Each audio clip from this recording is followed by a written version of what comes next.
আমার মনে হয় এই দেশে যারা একামতে দিনের কর্মী, আল্লাহর কসম তাদেরকেও আপনি এইভাবেই পাবেন। কোন তিরস্কারকে তারা পাত্তা দেবে?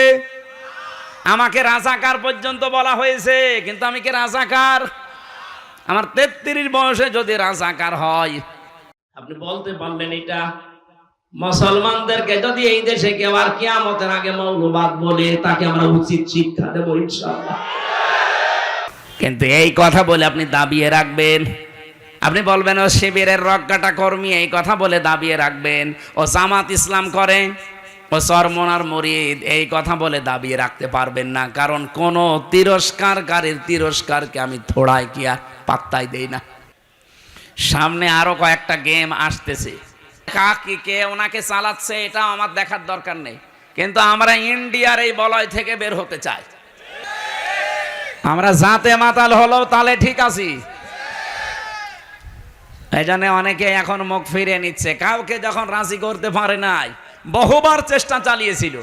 তাহলে আপনি যে টার্গেট নিয়ে এগিয়ে যাচ্ছেন, ওই টার্গেট ফিল আপ হওয়ার আগে আপনি পড়ে যাবেন। সবার মনের অবস্থা ঠিক আছে, কিন্তু রাস্তাটা একটু ভিন্ন হওয়ার কারণে অনেক মানুষ ফতোয়া দেয় উল্টাপাল্টা, ওরা গণতন্ত্র করে, জীবনও কায়েম করতে পারবে না। আরে দিনের মালিকই তো আমি না, আমি কায়েম করার কে? আমি চেষ্টা করে যাচ্ছি, অবশ্যই আমার সফলতা আমার জান্নাত পাওয়া পর্যন্ত। কিন্তু এর ভেতরে যদি কেউ মাস্তানি করতে আসেন, ধান বানানো লাগানো, ধান বীজ তুলে ফেলবেন, আর আমি বেতন পাওয়ার আগে আপনাকে ছেড়ে দেবো, জীবনও না, দরকার আপনার সাথে মারামারি হবে। কথা বলেন, কথা বলুন। কারণ আমার টার্গেট বেতন। বেতন বলেন, ওই বেতনের নাম বিকাল 5টায় যেটা আল্লাহ দেবে, ওইটা এখনো হয়নি। আর আপনি তার আগেই দিন থেকে বিভিন্ন সোতা নাতা বের হয়ে চলে যাচ্ছেন। কি করবেন? আল্লাহর কিছুই হবে না। যাদেরকে আপনি ভয় দেখাতে চান তাদেরও কিচ্ছু হবে না, কারণ এই জমিনের আশা তারা অলরেডি কুলিন্না সলাতি ওয়া নুসুকি এ বলার পরে ছেড়ে দিয়েছে। যারা এই কথা বলে যে কুলিন্না সলাতি ওয়া নুসুকি, তারা জীবনের আশা ছেড়ে দিয়েই বলে। আপনার মতো মুনাফিকি করার জন্য, লোক দেখানোর জন্য বলে না। যারা এগুলো বলতো এতদিন, তারা কিন্তু অলরেডি আল্লাহর দিন থেকে বিভিন্ন সোতা নাতা বের করে বিভিন্ন কথা ধোয়া তুলে তারা চলে যাচ্ছে। জুলুম করলে কিন্তু কাঙ্ক্ষিত স্থানে পৌঁছানো যায় না। এটা কি কোরআনের কথা বিশ্বাস করেন? এজন্য আগামীতে কেউ যদি আসেন দায়িত্বে, জুলুম করবেন না। তাহলে আপনি যে টার্গেট নিয়ে এগিয়ে যাচ্ছেন, ওই টার্গেট ফিল আপ হওয়ার আগে আপনি পড়ে যাবেন। আমার কথা বোঝা গেছে? ইন্নামা নুমলি লাহুম লিয়াজদাদু ইসমা ওয়া লাহুম আযাবুম মুহিন। সূরা আলে ইমরানে আছে 4 নাম্বার পারা 12 নাম্বার পৃষ্ঠা 9 নাম্বার লাইনে পাবেন, এটার শেষের অংশে আছে। আল্লাহ তাআলা বলেন, কোন মানুষ যদি জুলুম করে, পাপ করে, সীমা লঙ্ঘন করে ফেলে, তখন আমি আল্লাহ ওকে আর ছাড় দেই না, তখন ওকে কঠিন এবং অপমানজনক আযাবের ভেতরে ফেলে দেই। কি অপমান! আজ তামাম দুনিয়া কেউ হাসিনাকে নিতে রাজি না। শুধুমাত্র ভারত তাও বিভিন্ন কায়দা কৌশলে রেখেছে। আমি আজকে 7-8টা বিষয় পেয়েছি কেন ওকে রেখেছে। এই যে বিডিআর হত্যা, 57 জন অফিসার হত্যা, বিশেষ করে শাপলা চত্বরে আলেমদের হত্যা, এই 2টা হত্যা পেছনে সরাসরি জড়িত আছে ইন্ডিয়া নিজে। এখন প্রমাণ আস্তে আস্তে বের হচ্ছে। অলরেডি আন্তর্জাতিক আদালতে হেগে ওদের বিরুদ্ধে 2 জনের বিরুদ্ধে মামলা হচ্ছে, হাসিনা আর মোদি। এই 2 জনকে যদি সত্যি ওখানে নিয়ে যাবজ্জীবন জেল অথবা ফাঁসির রায় দিয়ে দেয়, শেষে ইন্ডিয়ার সাথে বিশ্বের বহু দেশের সম্পর্ক মানবাধিকার নষ্ট করার জন্য খারাপ হয়ে যাবে। আমি একটাও বানিয়ে বলছি না, সব আমার এখানে রেকর্ড আছে, আন্তর্জাতিক তথ্য সব। মাইক্রোসফট নাম শুনেছেন? 257টা দেশ নিয়ে তারা রিপোর্ট বানিয়েছে। বিশেষ করে বাংলাদেশের মঞ্চে বসা ওলামা একরাম, সামনে বসা মুসলমান ভাইরা, পর্দার আড়ালের সম্মানিতা মা এবং বোনেরা, প্রশাসনের ভাইরা, বিশেষ করে আপনাদের বাগাতিপাড়া থানার অফিসার ইনচার্জ আজকে এখানে এসেছেন, কি যেন মোস্তাফিজুর রহমান। প্রশাসনের যে ভাইগুলো আজকে দায়িত্ব পালন করছেন, নিজেদের বাবা মা, আত্মীয় স্বজন, ভাই বোন সন্তানাদি সব ছেড়ে দিয়ে বাংলার বিভিন্ন প্রান্তে তারা দায়িত্বে আছে। এই অফিসারের বাড়ি কোথায়? সে চাঁপাইনবাবগঞ্জের কানসার্ট এলাকায়। আরও যারা দায়িত্বে আছে তারা বিভিন্ন জেলার, এই জেলার একজনও তো এই জেলায় দায়িত্বে দেবে না সরকার। চিন্তা করেন, নিজেদের সব ছেড়ে বাংলার বিভিন্ন প্রান্তে এরা দায়িত্বে আছে জনগণের জান মাল ইজ্জত আবরু হেফাজতের জন্যে। নবীজি জানিয়েছেন দুইটা চোখ আল্লাহ জাহান্নামে দেবে না। তার এক নম্বরে এই প্রশাসনে যারা আছে, মানুষের সম্পদ আদি হেফাজতের জন্য যারা রাত জেগে থাকে। দুই নম্বর ওই মানুষগুলো যারা গোনার কথা স্মরণ করে রাতের বেলা কাঁদে। এখানে আমরা দুই প্রকার মানুষই আছে, ওনারা আছে রাতের বেলা গোনার কথা স্মরণ করে কাঁদা মানুষও আছে না? সুতরাং এই দুই প্রকার মানুষের ওসিলায় আজকের অনুষ্ঠান যেন আল্লাহ কবুল করেন। যদিও এই সম্মানিত বাহিনী, আমি প্রশাসনে যারা চাকরি করেন এটা শুধুমাত্র চাকরি মনে করি না, এটা একটা এবাদত, এটা বিশাল এবাদত। কিন্তু জালেমরা এই এবাদতটাকে কলঙ্কিত করে ফেলেছিল, বিশেষ করে 15.5 বছরে। ওরা দলীয় কর্মী হিসাবে প্রশাসনকে ব্যবহার করে এমন নিচে নামিয়েছে। এই যে নাটোরের সাবেক এসপি মারুফ সাহেব, কি যেন নাম, মারুফ না, কিছুদিন আগে এখান থেকে দিনাজপুরে গেছে। আমি ওনার সাথে সাক্ষাতে ছিলাম, কিছুদিন আগে এসেছিলাম এখানে, উনি যখন এসপি ছিলেন নাটোরে। উনি আমারে বলছিলেন, আবু সাইদ যেভাবে বুক পেতে দিয়েছে, এই জায়গায় প্রশাসন গুলি না করলেও পারত। ওকে বুক পেতে দিয়েছে, সে গুলি করেন এই বই মনে করি। ও বিশ্বাস নিয়েছিল যে অন্তত প্রশাসন আমাকে গুলি করবে না।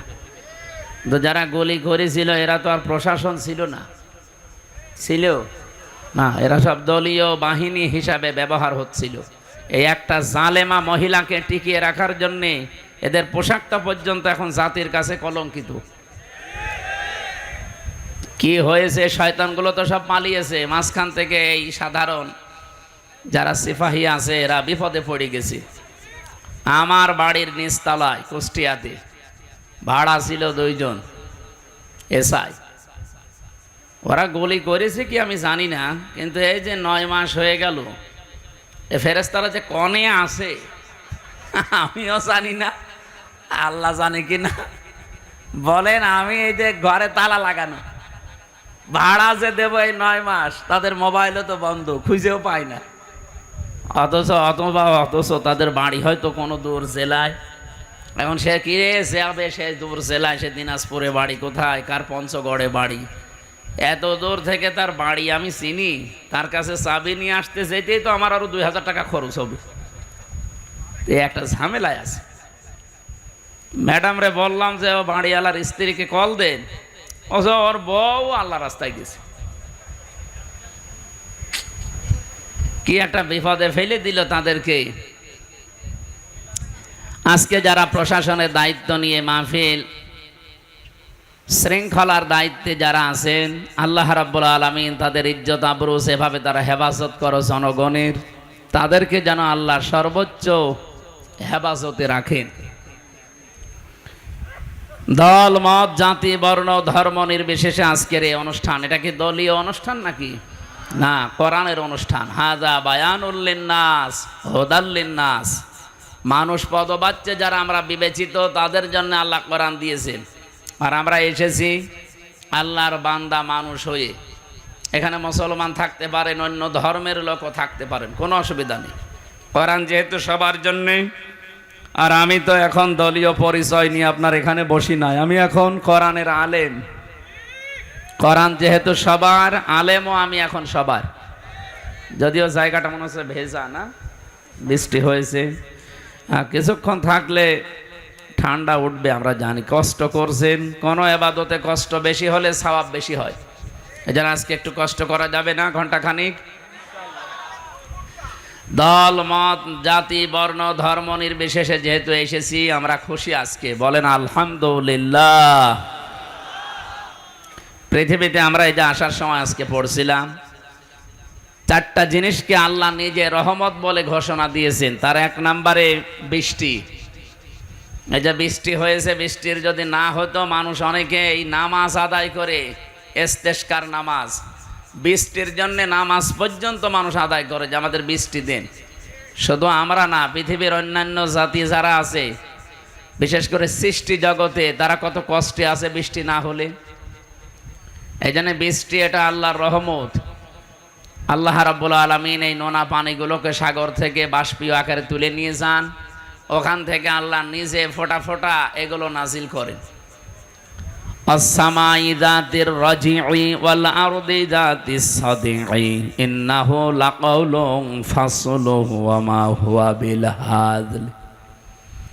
আল্লাহ পাক বলেন, ওই আকাশের কসম যে পানি ধারণ করে আছে, এত লক্ষ লক্ষ গ্যালন গ্যালন পানি আকাশ ধারণ করে আছে, যদি ছেড়ে দিত একবার তামাম দুনিয়া সাগর হয়ে যেত।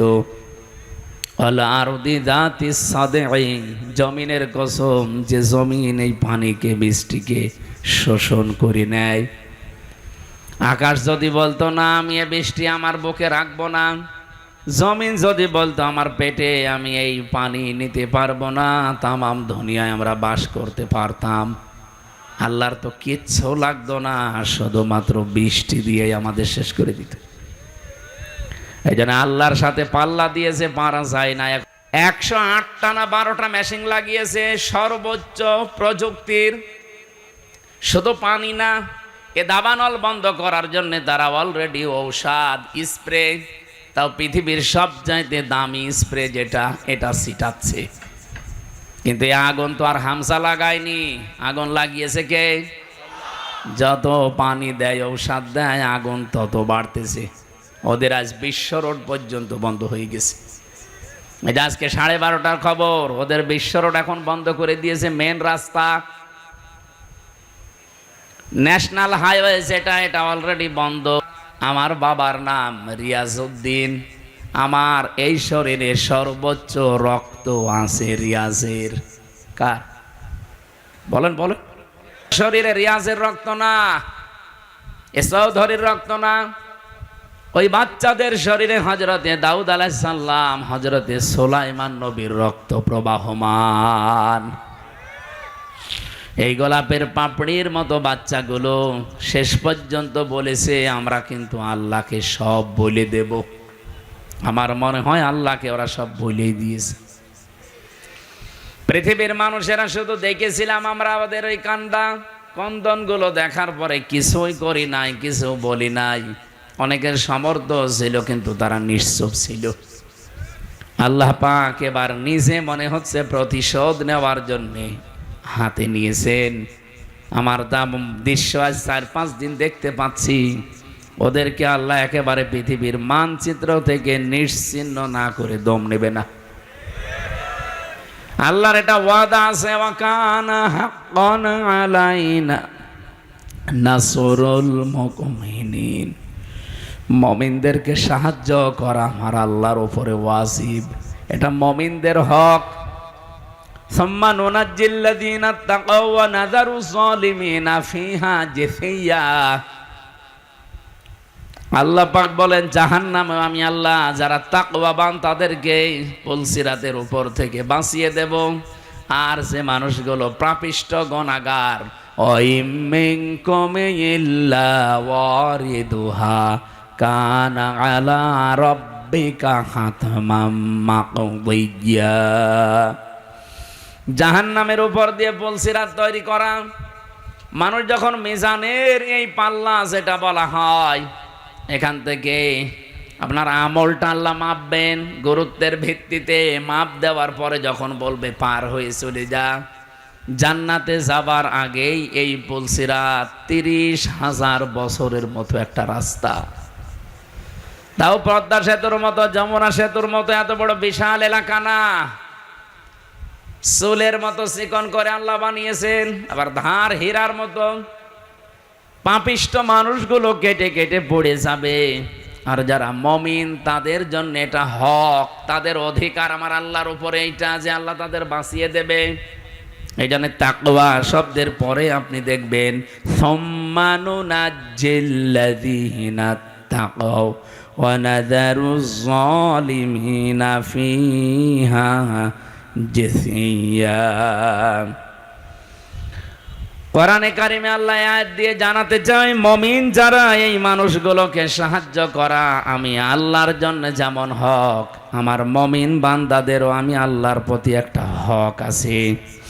হাক্কান আলাইনা নুনজিল মুমিনিন। হাক্কান দিয়েছেন আল্লাহ, এখানে আলেম আছে কিনা জানি না, আপনি শব্দটা কিন্তু এখানে পুরোপুরি মাসদার আল্লাহ দিয়ে দিয়েছেন।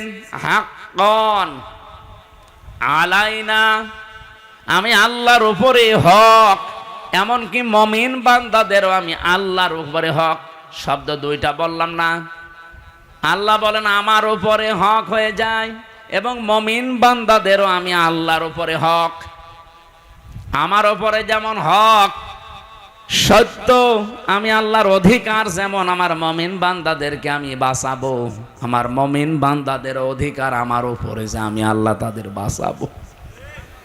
আল্লাহ যেহেতু এটা হাতে নিয়েছে, আমার যতটুকু কোরআনের উপরে বিশ্বাস, সামনে দেখবেন আমি এই অভিশপ্ত রাষ্ট্রটা পৃথিবীর মানচিত্রে আর নেই।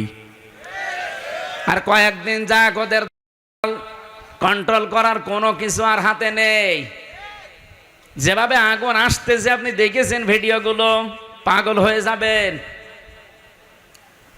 অথচ এত উন্নত মেশিন প্রযুক্তি পৃথিবীতে আর কারো কাছে নেই। 108টা 112টা সবগুলো একসাথে চালাচ্ছে, বিমান পর্যন্ত পুড়িয়ে ছারখার হয়ে যাচ্ছে। আপনি আগুন জ্বেলে ভাবেন পানি দিয়ে, ঔষধ ছিটাবেন, স্প্রে দেবেন কি দিয়ে? বিমান দিয়ে, হেলিকপ্টার দিয়ে, ওইটাই পুড়ে ছারখার হয়ে যাচ্ছে। সূরা আম্বিয়ার তাফসীর পড়তে গিয়ে পেয়েছিলাম, হযরত ইব্রাহিম নবীকে আল্লাহ যখন সাহায্য করার জন্য ফেরেশতা পাঠিয়েছিলেন, ওই সময় তিনি আল্লাহর প্রতি এমন ঈমান দেখিয়েছেন, আল্লাহ পাক বলেন ইব্রাহিম আলাইহিস সালামের জন্য আমি আল্লাহ আগুনকে কুলনা ইয়া নাহারু কুনি বারদাও ওয়া সালামান আলা ইব্রাহিম। কুলনা আমি নিজে বলেছি, এখানে অন্য কাউকে আমি বলতে বলিনি। ইব্রাহিমের ঈমান দেখার পরে আমি আল্লাহ এত বেশি খুশি হয়েছি যে ফেরেশতা জিবরাইলের সাহায্য সে নিতে রাজি না, মিকাইলের সাহায্য নিতে রাজি না। আমি আল্লাহ এত বেশি পছন্দ করলাম তার এই কথাটাকে, শেষ পর্যন্ত বলেছি ঠিক আছে বল না, আমি নিজে এখানে কর্তা হয়ে গেছি, আমি নিজে কাজ করছি, নিজে আমি ফাইল। ইয়া নারু, হে আগুন, কোনি হয়ে যাও বারদান, ঠান্ডা। আল্লাহ বারদান দেওয়ার পরে সালামান শব্দ মাঝখানে যদি না দিয়ে একবারে দিতেন আলা ইব্রাহিম, আমার ইব্রাহিমের প্রতি ঠান্ডা হয়ে যা। আল্লাহর হুকুম পাওয়ার সঙ্গে সঙ্গে আগুন এত বেশি ঠান্ডা হয়ে যেত, তখন আবার লেপ তোষক লাগতো গরম করার জন্য। আল্লাহ সালামান দিয়ে তামাম দুনিয়ার মানুষকে বোঝাতে চেয়েছেন, পৃথিবীতে আজও যদি ইব্রাহিম নবীর মতো ঈমান কোন জায়গায় আমি আল্লাহ দেখি, ওদের আগুনগুলো যেমন আমি সালামান বানাবো, ওদের বৃষ্টি ঠান্ডা যে প্রচন্ড বরফগুলো আমি আল্লাহ সালামান বানাবো। সালামান দিয়ে তাফসিরে ফি জিলালিল কোরআনে সাইয়্যিদ কুতুব লিখেছেন, এই শব্দটা যদি আল্লাহ না দিতেন, ইব্রাহিম নবী কিন্তু আগুনের ভেতরে 40 দিন থাকতে পারতেন না। এত বেশি ঠান্ডা হয়ে যেত যে থাকার অযোগ্য হয়ে যেত জায়গাটা, উনি আবার বরফ হয়ে যেতেন। আল্লাহ বলেন যদি সালামান না দিতাম, আগুনটা একটু গরম থাকতো, তখন আবার ফ্যান দেওয়া লাগতো জিবরাইল মিকাইলকে দিয়ে, যে ফ্যান নিয়ে যাও অথবা এসি সেট করো, পাখা নিয়ে যাও না। এমন শব্দ আমি চয়ন করে লাগিয়ে দিয়েছি, সালামান মানে শান্তি, একেবারে গরমও না ঠান্ডাও না। এই জায়গাটা অন্তত আমি আল্লাহর নির্দেশ যতদিনের পরে না আসে ততদিন এটা নাতি সাতৃষ্ণ হয়ে যাও। এয়ার কন্ডিশন যেটা বলা হয়, নয় ঠান্ডা নয় গরম, এরকম একটা পরিবেশ তৈরি হও। আগুন হুকুম মেনে তাই হয়েছিল 40 দিন। পরবর্তীতে হযরত ইব্রাহিমের নাতনি যারা তারা জিজ্ঞাসা করতো, দাদা দুনিয়ার জীবনে আপনি সবচাইতে শান্তি পেয়েছেন কত? উনি বলেছিলেন, এই পৃথিবীতে যতদিন আমি হায়াত পেয়েছি সবচাইতে বেশি শান্তি সুখে আরামে ছিলাম ওই 40 দিন যখন আগুনে ছিলাম। তার মানে আগুনের ভেতরেও শান্তি দিতে পারে কে? সব কিছুর উপরে যেন ওনার ক্ষমতা চলছে। আমার মনে হচ্ছে আল্লাহ রাখবে না, কারণ এখন এরা আর পৃথিবীর কোনো মানুষের টার্গেট নেই, এরা সরাসরি টার্গেট হয়ে গেছে আমার আল্লাহর। এবার একটা পরিচিত আয়াত শোনাচ্ছে, ইন্নামাস সাবিলু আলাল্লাযীনা ইয়াযলিমুনান নাস ওয়া ইয়াবগুনা ফিল আরদি বিগাইরিল হক। এটা সূরা শুরার 42 নম্বর আয়াতে আছে, 25 নম্বর পারার 6 নম্বর পৃষ্ঠার 13 নম্বর লাইনে পাবেন। আল্লাহ পাক বলেন, আমি আল্লাহ নিজে মামলা দেব, কেস দেব, অভিযোগ দায়ের করব তাদের বিরুদ্ধে দুনিয়ায় যারা মানুষ হয়ে মানুষের ওপরে জুলুম করে, অত্যাচার করে। নাটোরবাসী একটু খেয়াল করেন আল্লাহর বক্তব্যের দিকে। আল্লাহ কিন্তু ইয়াজলিমুনাল মুসলিমুনা দেননি, যে যারা মুসলমানদের ওপর অত্যাচার করে তারা আমি আল্লাহর টার্গেট, তাদের বিরুদ্ধে মামলা না। ইয়াজলিমুনা নাস, ইয়াজলিমুনা এটা মুজারে, বর্তমান ভবিষ্যৎ, প্রেজেন্ট ফিউচার। নাস মানে মানুষ, নাসের আগে আল্লাহ আলিফ লাম দিয়েছেন। আল্লাহ পাক জানাতে চেয়েছেন এই পৃথিবীতে একটা মানুষের উপরও যদি কেউ জুলুম করে, অত্যাচার করে, তার অধিকার নষ্ট করে, আমি আল্লাহ নিজে তার বিরুদ্ধে মামলা দায়ের করব। পুলিশ এসেছে, আপনি যদি আজকে পুলিশের কাজে বাধা দেন, কালকে মামলা হবে, পুলিশ বাদী কেস হবে। কি কথা বলছেন এখানে? আপনি জিজ্ঞাসা করেন ওনাদের কাজে বাধা দেবেন, কালকে আপনি মামলার আসামি হয়ে যাবেন, পুলিশ বাদী মামলা হবে। আপনি এখন আল্লাহর কাজে সরাসরি বাধা দিচ্ছেন। তার মানে এই দুনিয়াতে যেই মানুষগুলো মানুষ হয়ে মানুষের ওপরে জুলুম করে, তাদের অধিকার নষ্ট করে, তাদের বেঁচে থাকা কেড়ে নেয়, তারা কিন্তু আর সাধারণ নেই, তারা আল্লাহর মামলার আসামি। দুনিয়াতে পুলিশ বাদী কেস হলে পুলিশই বিচার করতে পারে না, বিচারক আলাদা আছে। কথা বলছেন না কেন? নাকি ওনারা কেস দিলে ওনারা বিচার করবে? না, জীবনও না। আলাদা আছে, ম্যাজিস্ট্রেট আছে, জজ আছে, বিচারপতি আছে, সেখানে আস্তে আস্তে উঠবে। যদি নাটোরের ম্যাজিস্ট্রেট কোর্টে যায়, এখান থেকে যাবে জজ কোর্টে। এই নাটোর জেলায় যদি না হয়, এখান থেকে চলে যাবে হয়তো বিভাগীয় শহরে রাজশাহী। সেখান থেকে যদি না হয়, এখান থেকে চলে যাবে একেবারে রাজধানী ঢাকা হাইকোর্টে। হাইকোর্ট থেকে যদি না হয়, চলে যাবে সুপ্রিম কোর্টে, ওখানে আমার বেঞ্চ আলাদা আছে। এই যে বাংলাদেশের সিস্টেমগুলো দেখলেন, যারাই মামলা দিক তারা নিজেরা বিচার করতে পারে না, আলাদা আলাদা বেঞ্চ আছে। আর আল্লাহ বলেন, আমি নিজে মামলার দায়ের করব আর নিজেই বিচার করব। আপনি কথার ওজন টের পাচ্ছেন? আল্লাহ নিজে মামলা দায়ের করবে, নিজেই বাদী, আবার নিজেই বিচারপতি। সুতরাং এই 15.5 বছরে বাংলাদেশে যারা জুলুম করেছেন, আপনি নিজে তো জানেন যে আপনি জালেম কিনা। আপনি কিন্তু আর হামজার মামলার আসামি নেই, আপনি সরাসরি আল্লাহর মামলার আসামি। আমার নিজের মামলাটাই বলছি, মামলার আয়ু থেকে শুরু করে একেবারে যিনি নির্দেশ দিয়েছেন ওই পালিয়ে গেছে উনি, এই প্রত্যেকটা জায়গায় আমি দেখেছি এরা সব আমার উপরে অবিচার করেছে। কারণ মামলাটা যদি আমি সম্পৃক্ত থাকতাম, আল্লাহর কসম কোরআন আমার সামনে, জীবনেও কোনো দিনে কথা তুলতাম না। কোরআন আমি মাথায় নিয়ে বলতে পারবো এই মামলা সম্পর্কে আল্লাহর কসম আমি কিচ্ছু জানি না। আনসারুল্লাহ বাংলা টিমের প্রধান নাকি আমি, অথচ ওই ছাতা যে কি আমি আজ পর্যন্ত জানি না। এমনকি মামলার আইও পুলিশ, উনি নিজেও বলতো আমারে যে হুজুর আমিও জানি আপনার কোনো দোষ নেই, তো করেন কেন? উপরের নির্দেশ চলছিল। তারপরেও তো আমার মামলার আয়ও নিজে বিচার করতে পারে নাই, মামলার বিচারপতি আলাদা, ম্যাজিস্ট্রেট যিনি রিমান্ড দেবে তিনি আলাদা, জজ যিনি বিচার করবে তিনিও আলাদা, আর আল্লাহ নিজে বিচার করবেন, আবার নিজেই মামলার বাদী। আপনি পারবেন না বাঁচতে। এই জন্য আমার ভয় হয় আপনাদের নিয়ে, যারা জুলুম করে ফেলেছেন, যার উপরে জুলুম করলেন তার কাছে যে আপনি আগে ক্ষমা চেয়ে নিন। যদি না পান, জীবনও আল্লাহ আপনাকে মাফ করবে না, কারণ এটা আল্লাহর দায়িত্বে নেই। এটা হকুল্লাহ না, এটা হকুল ইবাদ। হকুল্লাহ হলে আল্লাহ মাফ করে দিত, আপনি নামাজ পড়েননি, রোজা রাখেননি, হ্যাঁ এটা আল্লাহর অধিকার। আপনাকে আল্লাহ ইচ্ছা করলে মাফ করে দেবে, ইচ্ছা করলে শাস্তি দেবে, এখানে কারো কোনো প্রশ্ন নেই। কিন্তু আপনি মানুষ হয়ে মানুষের অধিকার নষ্ট করলেন, তাদের বেঁচে থাকার অবলম্বন কেড়ে নিলেন, জীবনও আপনাকে আল্লাহ মাফ করবে না। এটা আল্লাহ তার উপরে দিয়েছে, যার অধিকার আপনি নষ্ট করেছেন।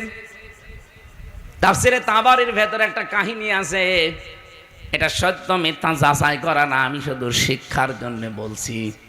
দুনিয়াতে যেই মানুষগুলো মানুষ হয়ে মানুষের উপরে জুলুম করে, ওদের জীবনের কোনো আশা আমার আল্লাহ আর পূরণ করেন না। আপনি সরা এটা হুদের ভেতরে পাবেন তাফসিরে। হযরতে হুদ আলাইহিস সালামের জামানায় যেই নবীকে আল্লাহ পাঠিয়েছিলেন, যে জামানায়, ওই জামানায় যে কাফের ছিল, আপনারা নাম সবাই জানেন, সাদ্দাদ, নাম শোনেননি? এই জঘন্যতম লোকটাকে পৃথিবীতে আজরাইল মাত্র 2 দিন কন্দন করেছিল মানুষের জান কবজ করতে, গিয়ে আজরাইলকেই দিয়েছে মাত্র 2 দিন। তাছাড়া আজ পর্যন্ত কারো জান কবজে আজরাইল কাঁদে নাই। আজরাইলের চোখে পানি আসা অত সহজ না। কি আপনি কি যত যাকে তাকে মনে করছেন? নাম শুনলেই বোঝা যাচ্ছে দয়া মায়া নেই। আজরাইল ওলিয়াতাওয়াফাকুম মালাকুল মাউতিল্লাযী ওয়াক্কিলা বিকুম সুম্মা ইলা রাব্বিকুম তুরজাউন। আমি আজরাইলের জীবনী পড়তে গিয়ে পেয়েছিলাম যে কেমন কঠোরতে।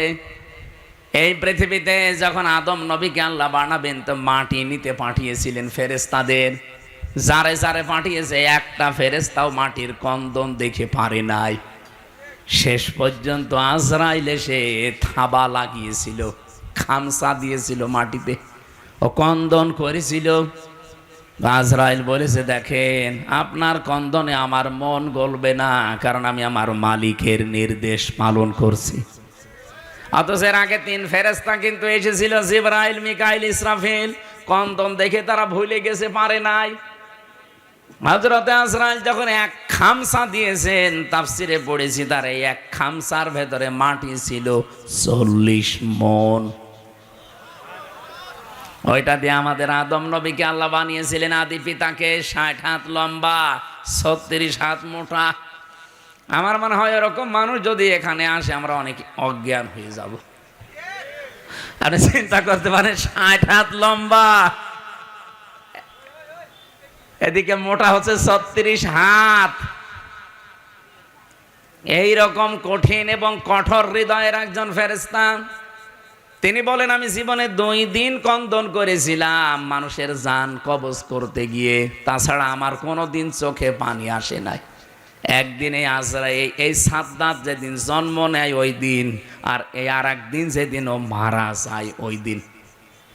ও জন্ম হয়েছিল নদীর ভেতরে, সাগরে জাহাজ ডুবে গেলে ওর মা একটা কাঠের উপরে, তক্তার উপরে ভাসছিল। ওই সময় ওর জন্ম হয়। কাঠটা বুকের উপরে রেখে দিয়ে সন্তানটা কাঁধের উপরে রেখে এভাবে কষ্ট করে করে চলছিল। হঠাৎ আল্লাহ বললেন, আজরাইল, এই মহিলার জান কবজ করে নিয়ে আস। আজরাইল এসেছিল, দৃশ্য দেখে বলছে, আল্লাহ, এ অথই সাগরে এই ছেলেটা, তোমারে যা বলেছি কাজ করে আসো, কিছু দেখা লাগবে না। ও কিন্তু জান কবজ করার পরে মেয়েটা পানির নিচে তলিয়ে গেছে, আরে বাচ্চাটা সাগরে ভাসছিল এই কাঠের ওপরে। ভাসতে ভাসতে এক কিনারায় পৌঁছিয়ে দিয়েছে ঢেউ তাকে, বাঘে নিয়ে তারে মানুষ করে বাঘের দুধ খেয়ে লোকটা বড় হয়েছে। বলেন তো কোথা থেকে কোথায় নিয়ে এসেছে আল্লাহ তাকে? এই লোকটা যেদিন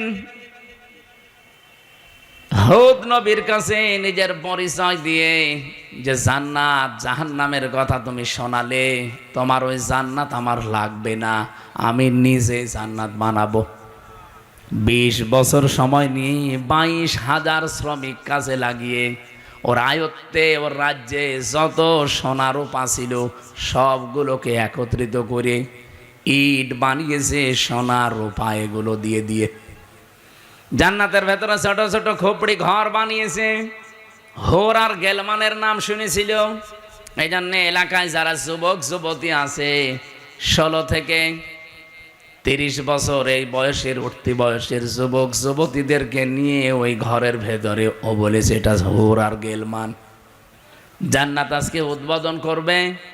আমি ঘটনা বলার জন্য এখানে একটা শিক্ষা আছে, ভালো করে শুনবেন, কারণ আমাদের জন্য সামনে এটা হাসতে পারে। জান্নাতে যখন মেন গেটে যাবে আজকে উদ্বোধন করার জন্যে, একটা পিপিলিকা যাবার মতো কোনো রাস্তা নেই, এত কড়া পাহারা চলছে। হঠাৎ করে দেখে জান্নাতের মেন গেটে একজন ফকির বেশে লোক বসা।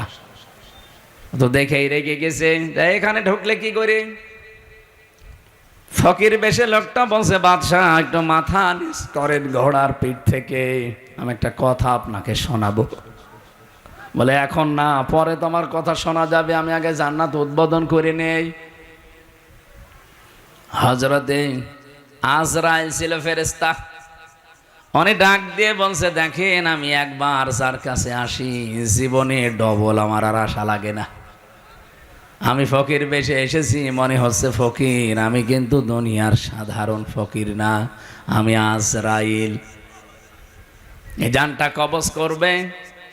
আল্লাহ রাব্বুল আলামিন নির্দেশ দিয়েছেন, ইযা জাজালুহুম লা ইয়াস্তাখিরুনা সাআতাও ওয়া লা ইস্তাকদিমুন। যখন যার কাছে আজল চলে আসে মানে মরণ, ওকে আমি 1 সেকেন্ড আগেও দেই না পরেও দেই না, নির্ধারিত সময় তুলে নেই। এই লোকটা জোর করে বলেছিল, ফেরেশতা একটু সময় দাও, আমি শুধু বানানো জান্নাত এক নজর দেখেই চলে আসবো, তখন আমার জান নিয়ে নিও, আমার কোনো আফসোস নেই। ফেরেশতা বলেছে, না, জান্নাতের চৌকাঠ পর্যন্ত স্পর্শ করার কোনো অনুমতি আমার কাছে নেই। ঘোড়ার পিঠ থেকে লোকটা তারপরও জোর করে নামতে গিয়েছে, ওখান থেকে জান কবজ করেছে ঘোড়ার পিঠ থেকে। তাফসিরে তাবারিতে দেখেছি জান্নাতের চৌকাঠি স্পর্শ করার আগে ও মাটিতে দ্রাস করে পড়ে গেছে। এখানে আমার কয়েকটা শিক্ষা পেলাম, আপনারা হয়তো টের পাচ্ছেন না, তাই আমি কিন্তু টের পেয়েছি। এখানে শিক্ষাগুলো কি? তাফসিরে তাবারি না, আপনি এমন সময় ডিস্টার্ব করলেন, দেখেন ভণ্ডামি করার জন্য এসেছে। ও নাটোরবাসী, আজরাইল বলেন, এই দিন ও যখন আমার কাছে অনুমতি চাইছিল যে 20 বছর একাধারে 22,000 শ্রমিক কাজ করে আমি বিশাল আকাঙ্ক্ষা নিয়ে আসি যে একটু প্রবেশ করে চলে আসব, আল্লাহর নির্দেশ ছিল না। আমি এই দিন ওর জান কবজ করতে গিয়ে কেঁদে ফেলেছিলাম। তাহলে আজরাইল কেঁদেছে একটা লোকের জন্য জীবনে 2 বার, একবার ওর মায়ের জান কবজ করার সময়, একবার ওর জান। মুফাসসির বলেন, কেন আল্লাহ তাকে চৌকাঠ পর্যন্ত স্পর্শ করতে দেয় না জানো? যখন হুদ নবীর কাছ থেকে জান্নাতের বর্ণনাগুলো শুনে শুনে জান্নাত বানাচ্ছিল, নবীকে বলছে, কিভাবে আল্লাহ জান্নাত বানিয়েছে তোমার তো ওই সহিফার ভেতরে আছে, ওই সহিফা থেকে বলো দেখি। আমাদের নবীকে আল্লাহ বড় কিতাব দিয়েছিলেন, অন্যান্য নবীদেরকে আল্লাহ ছোট ছোট কিতাব দিয়েছিলেন, ওইটার নাম কি? সহিফা। ওখানে জান্নাত জাহান্নামের বর্ণনা ছিল, কিছু উপদেশ ছিল। ওখান থেকে বর্ণনা শুনে শুনে যে জান্নাত এইভাবে এইভাবে আল্লাহ বানাবে, ও ঠিক ওই কায়দায় বানিয়েছে। যেহেতু স্বর্ণ রাখবে, রূপা লাগবে, স্বর্ণ এত পাওয়া যাবে কোথায়? যেখানে যা পাওয়া যায় নিয়ে আয়। ওই দেশে একটা বিধবা মেয়ে লোক, মা বাবা নেই, কিছুদিন আগে বিয়ে হয়ে স্বামীটা গেছে মারা। ওর পাইক পেয়াদা যারা আছে ওরা সেই মেয়েটাকে বলছে ওইটা দিয়ে দাও, বাদশার স্বপ্ন পূরণে জান্নাতে কাজে লাগবে। মেয়েটা ওই দিন মাথায় গড়াগড়ি দিয়ে, মাটিতে গড়াগড়ি দিয়ে বলেছিল এটা নেবেন না, এটা আমার জীবনের শেষ সম্বল, আমার মা বাবা নেই, আমার স্বামীটাও নেই। জোর করে বাদশার এই স্বপ্ন পূরণের জন্য নিয়েছে। ওদিন মেয়েটা মাটিতে গড়াগড়ি দিয়ে এমন কন্দন করে বরদোয়া দিয়েছিল যে রব্বুল আলামিন আমার জীবনের শেষ সম্বলটুকু যে কেড়ে নিল, তাকে তুমি তার বানানো জান্নাত উদ্বোধন করা বসবাস করতে দিও না। আমি হাদিসে পড়েছি ইত্তাকি দাওয়াতাল মাজলুম ফাইন্নাহা লাইসা বাইনাহু ওয়া বাইনাল্লাহি হিজাব, মুসলিম শরীফের হাদিস। নবীজি বারবার উম্মতদেরকে নিষেধ করে গেছেন, উম্মতেরা আর যাই করো মাজলুমের বরদোয়া থেকে নিজেকে বাঁচিয়ে রাখবা সব সময়, কারণ মাজলুমের বরদোয়ার আল্লাহর ভেতরে কোনো হেজাব থাকে না। এই মেয়েটা যখন মাটিতে গড়াগড়ি দিয়ে কেঁদে কেঁদে বরদোয়া দিচ্ছিল, আমার আল্লাহ ওই দোয়াটা সঙ্গে সঙ্গে কবুল করে নিয়েছে, কারণ কোনো পর্দা নেই। এই লোকটা যেদিন উদ্বোধন করবে, দেখা তো দূরের কথা, চৌকাঠ পর্যন্ত স্পর্শ করতে পারে নাই ওই মেয়েটার বরদোয়ার কারণে। কি বুঝলেন আপনি এখান থেকে? কত জায়গায় কত অত্যাচার জুলুম করেছিল, কিন্তু এই একটা বিধবা, স্বামী হারা, মা বাপ হারা এতিম মেয়ের শেষ সম্বলটুকু কেড়ে নেওয়ার কারণে আল্লাহর আরশ পর্যন্ত ধাক্কা খেয়েছে। আপনি বলতে পারেন না যে 15.5 বছরে কত মানুষের আহাজারি এই জালেমার সাথে লেগেছিল, এমনি আল্লাহ এভাবে ধরেছে, কল্পনার বাইরে ছিল। আগস্টের 5 তারিখের 2টা পর্যন্ত কেউ জানে না যে ও পালাবে।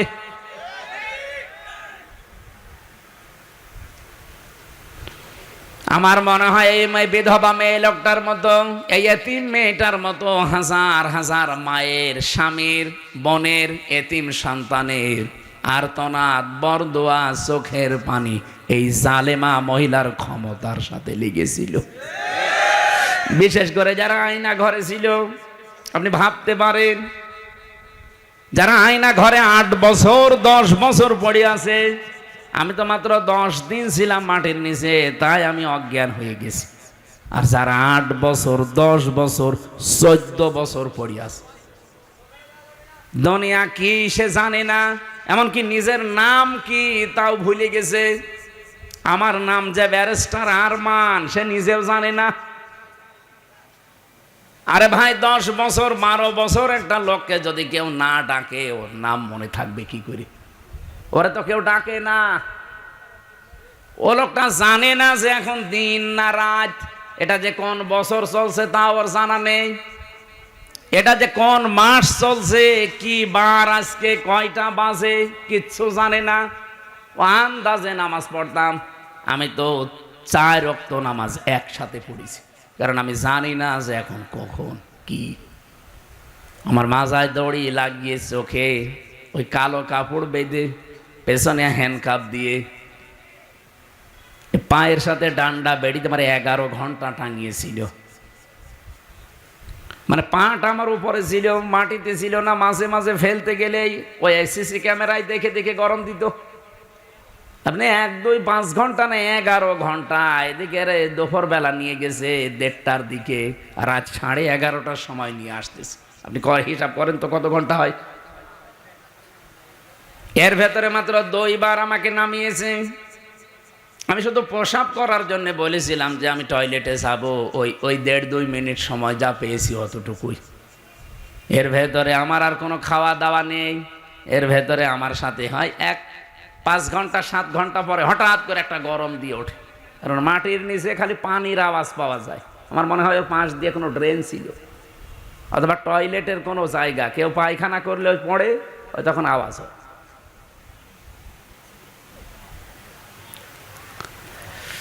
তাও তো আমি মিনিটায় ছিলাম। বিগটা কত কঠিন হতে পারে বলেন?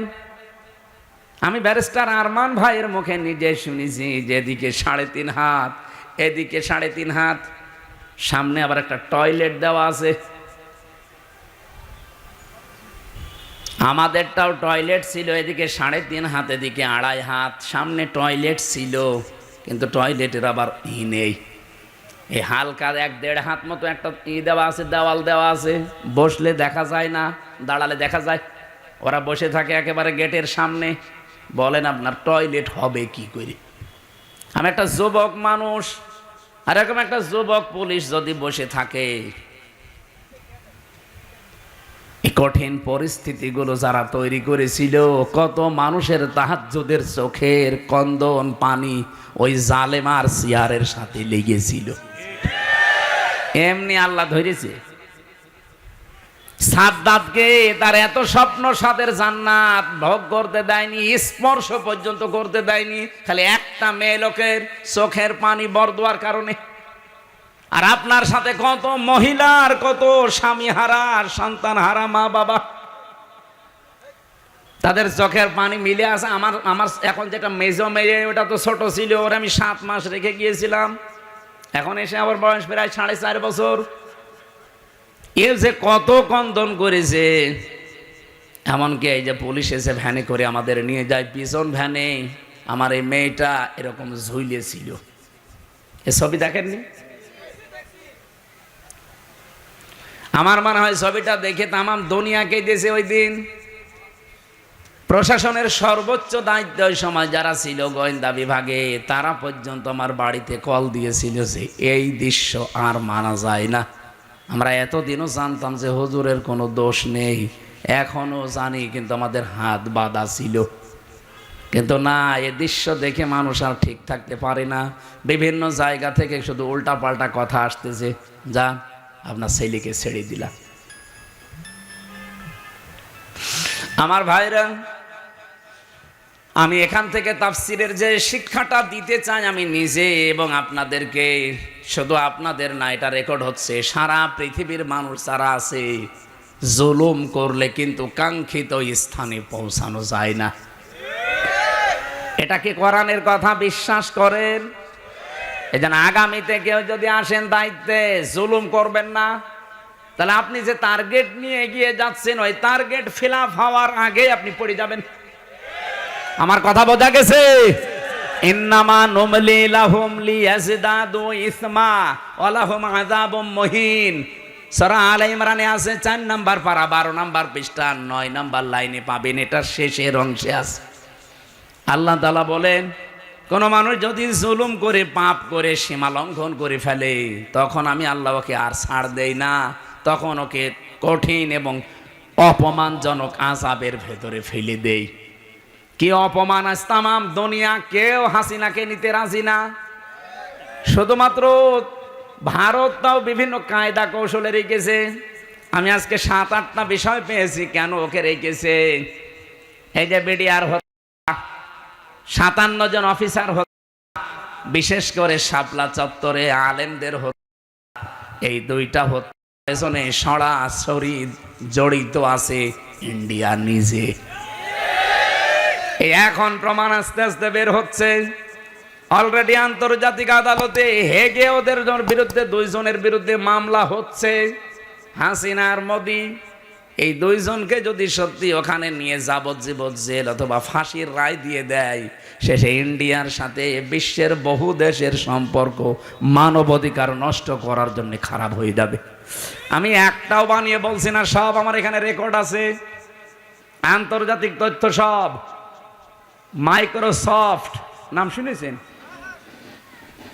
257টা দেশ নিয়ে তারা রিপোর্ট বানিয়েছে, বিশেষ করে বাংলাদেশের শাপলা চত্বরটা নিয়ে। আর ওদিকে বিডিআর।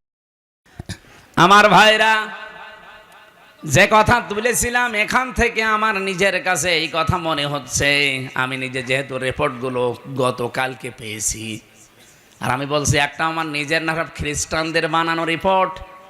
ওরা তো আমার বন্ধু না, মুসলমানদের বন্ধু খ্রিস্টানরা। ওরা যখন এগুলো দিয়েছে, এই আগস্টের 5 তারিখের পর থেকে আজকে এই একাধারে 9 মাস বারবার ইন্ডিয়া এদিকে বিএনপিকে ধরে, জামাত ইসলামকে ধরে, রাজনৈতিক যত দল আছে বড় বড়, তাদেরকে বারবার, বিশেষ করে সেনাবাহিনী যারা আছে এদেশে, এদেরকে চেষ্টা করেছে যে যে কোনো কায়দায় যেন এটা বন্ধ করা যায়। এটা বন্ধ ইউনুস করেনি, এটা অলরেডি চালু হয়ে গেছে। আন্তর্জাতিক আদালতে মামলা অলরেডি হয়ে গেছে, এখন এদেরকে ডাকা আরম্ভ করবে সামনে। ইন্ডিয়া বেশ ভালোভাবে জানে, প্রমাণ সব তো আছে ইন্টারনেটে। শাপলা চত্বরে কিভাবে কি করেছেন সব প্রমাণ এখন বের করে ফেলছে। পৃথিবী এত উপরে চলে গেছে।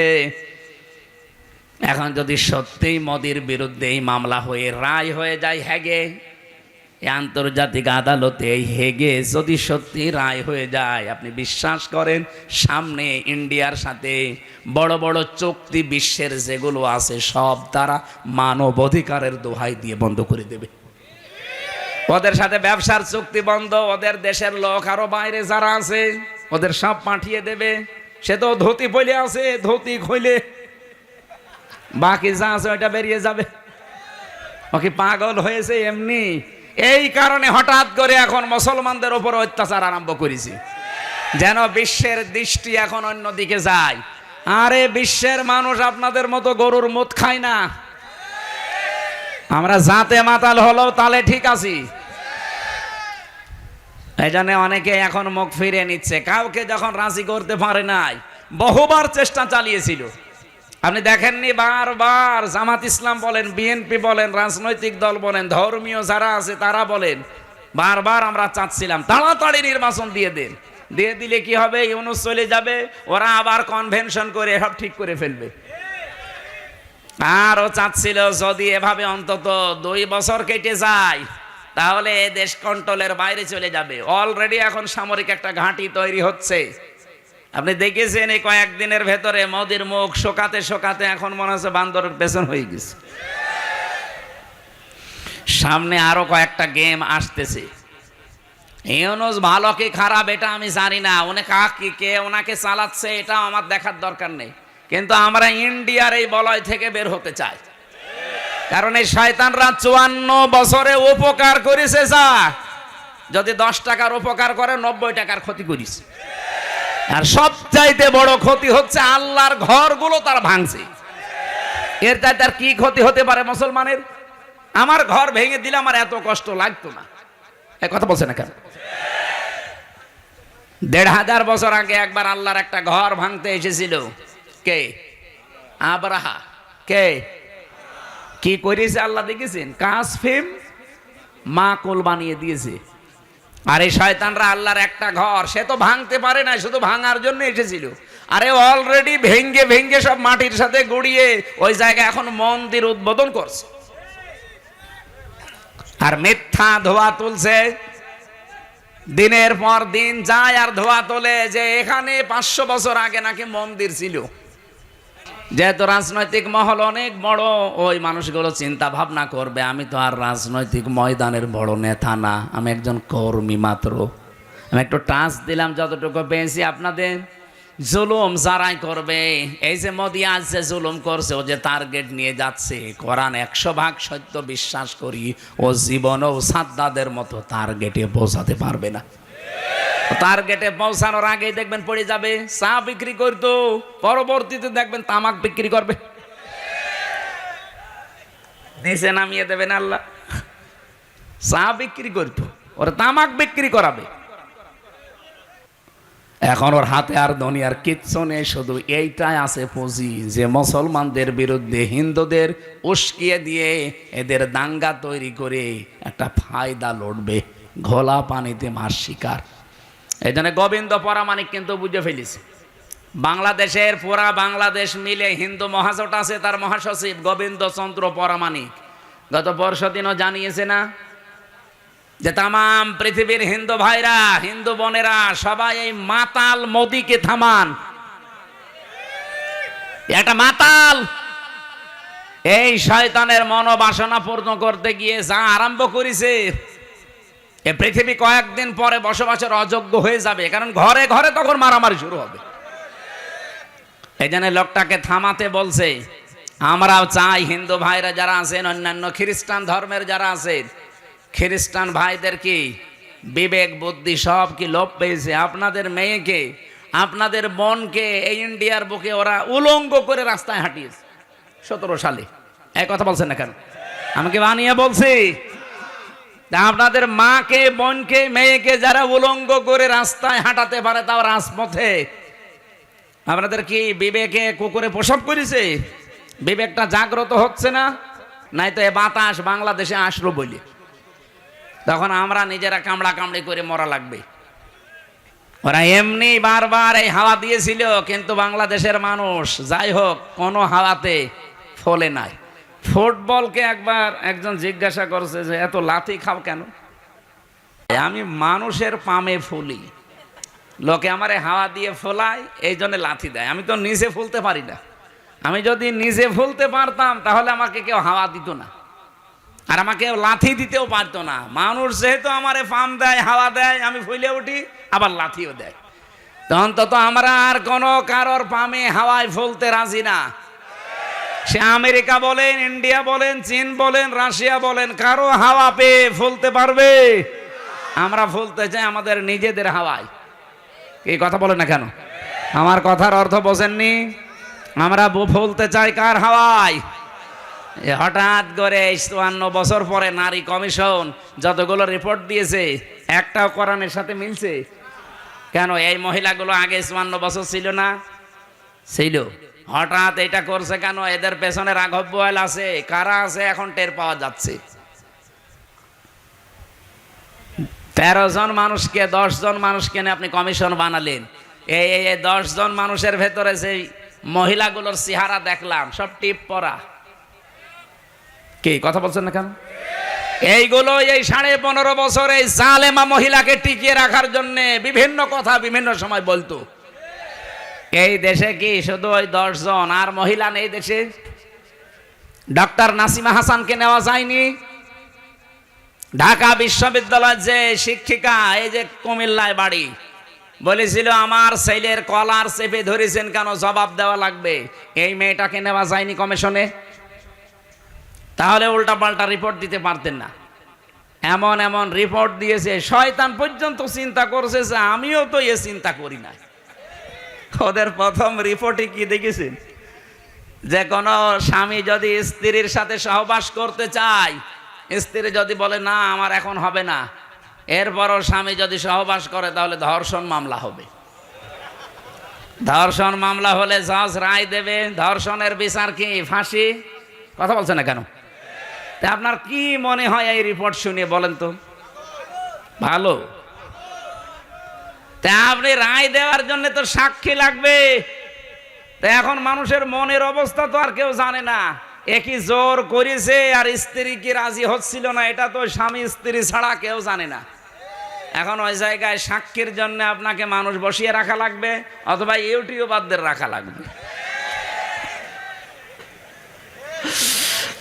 আমার মাঝে মাঝে এই যে 318 পৃষ্ঠা পুরাটা পড়লাম, পড়ে আমার মনে হচ্ছে এগুলো মেয়াদ উত্তীর্ণ গাঁজা খেয়েছে। মানে মেয়াদ আলা গাঁজা খেলেও মানুষ এত নিচে নামে না, এ মেয়াদ পার হয়ে গেছে, ওই গাঁজা খেয়ে পুরা মাতাল। এই জন্য এদেরকে এই নাটোরের পাশের জেলা পাবনায় পাঠানো দরকার। এরকম মানুষ বাইরে থাকলে সব সমাজ নষ্ট করে ফেলবে। কথা বলে না কেন? এটা তো 1 নাম্বার গেল, আর বাকিগুলো তো আরো খারাপ। 2 নাম্বারে দিয়েছে যে দেহ আমার সিদ্ধান্ত আমার। দেহ আমার সিদ্ধান্ত আমার মানে দেহ কার? এ দেহ আপনি আমার এই যে 33 বছর বয়স, 34 বছর আগে হামজা নামে কেউ আমি ছিলাম না। আমার মা বাবার দায়িত্ব ছিল বিছানায় থাকা, বাকি যা করার কে করেছে? দেহ আমার হয় কি করি?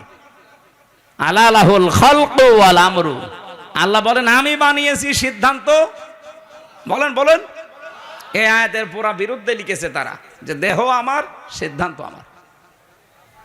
3 নাম্বারে তারা লিখেছে যে যারা যৌন কর্মী আছে এদেরকে শ্রমিকের মর্যাদা দেওয়া লাগবে।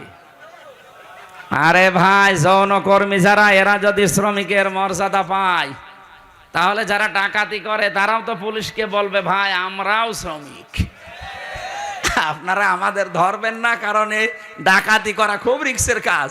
আর যে শ্রম দেওয়া লাগে গাছ কেটে রাস্তায় ফেলে, কি কথা বলছে না? আমি সাতক্ষীরা থেকে আসার সময়, ওই যে আশাশুনি মাছের ঘেড এলাকা, ওই 17 সালের দিকে আসার সময় ডাকাত পড়েছিল রাস্তায়, বিশাল এক গাছ কেটে রাস্তায় ফেলেছে। কেবল মনে হয় একটু আগে কেটে ফেলে রেখেছে, কারণ গাছ কাটতে 2-3 জন সরিয়ে নিয়ে এসে একেবারে জায়গা মতো রাখতে দেখলাম। ওই যে সূর্য ইসের আলো জ্বলছিল লাইটের, ওর ঘাম ঝরছে। এখন আমি কাজ খুলে দিলাম, আমার দিকে তাকিয়ে বলছে, হুজুর আপনার টাকাও নেব, আল্লাহ মাফ করবে। আরে শয়তান, যা আছে নিয়ে আমার গাড়িটা আগে ছেড়ে দি। তো আল্লাহরে বিশ্বাস আছে।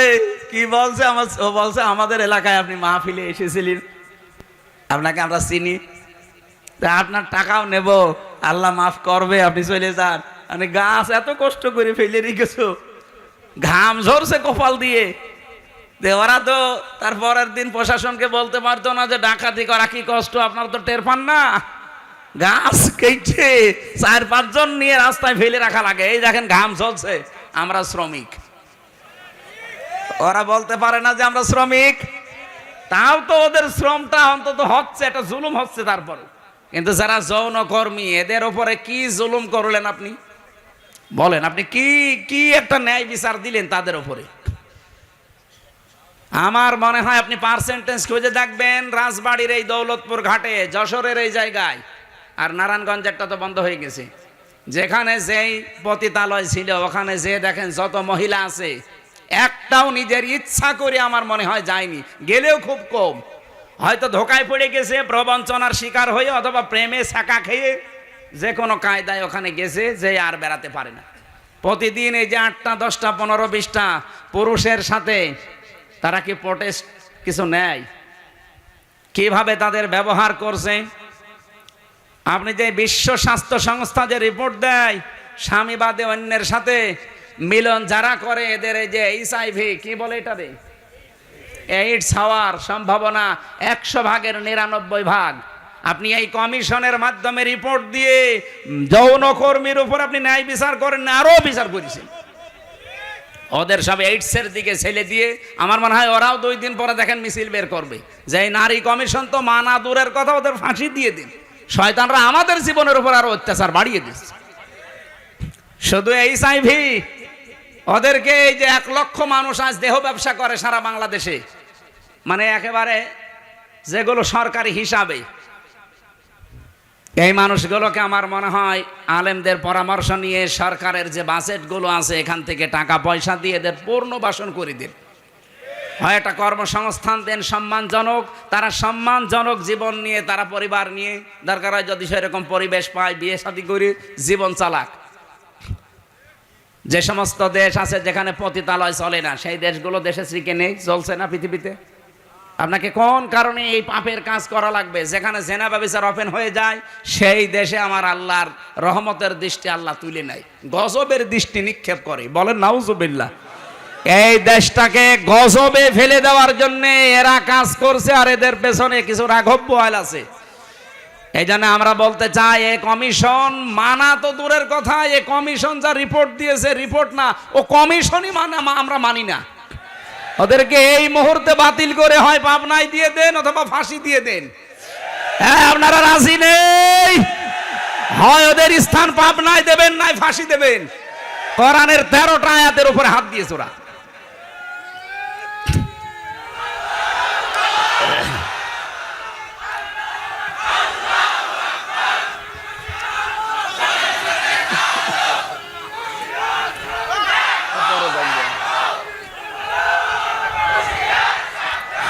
আমার ভাইরা,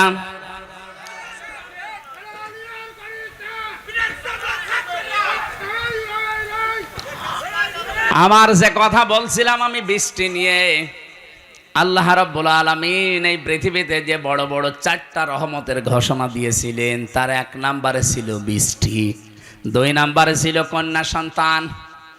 কিন্তু আমরা কন্যা সন্তানের নাম শুনলে বা আসলে আমার যে বাবা যারা, অনেক বাবা মন খারাপ করে। বিশ্বনবী জানিয়েছেন, কোন পরিবারে যদি 1টা কন্যা আসে সঙ্গে সঙ্গে আল্লাহ 4 জন ফেরেশতা পাঠিয়ে দেয়। কোন পুরুষ মানুষ আসলেই সেখানে চারজন নাই, একজনও ফেরেশতা আছে, এ কথা কোরআন হাদিসে আছে নেই? মেয়েরা যারা এসেছেন, সম্মানিতা মা বোনেরা, আপনাদের কাছে বিপদে ফেলার জন্য কমিশনে নারী নামে কিছু হিজড়া, এগুলো নারী বলা যায় না। এগুলো নারী বলবেন কি করে আপনি? ওদের চেহারার দিকে তাকিয়ে দেখেন, নারীর কোনো বৈশিষ্ট্য ভেতরে পাওয়া যাচ্ছে না। এখানে আমরা মনে হয় মাইকে ঘোষণা দিলে যারা পুরুষ মানুষ, যে মহিলা মহিলা প্যান্ডেলে যান, পুরুষগুলো পুরুষ প্যান্ডেলে যান, আর কিছু মানুষ ওই যে বিড়ি খেয়ে বেড়াচ্ছে, ওদের আপনি কোন প্যান্ডেলে ঢোকাবেন? হ্যাঁ, নারী কমিশনে যে 10 জন মানুষ রিপোর্ট দিয়েছে, 10 জনের চেহারায় দেখলাম একটাও নারীর মতো মনে হচ্ছে না। পুরুষও তো তারা না, তারা তৃতীয় লিঙ্গ হবে। আপনাদের জন্য ওইটা ঠিক আছে, এই দেশের মহিলাদের প্রতিনিধিত্ব করার কোনো ক্ষমতা অধিকার আপনাদের নেই।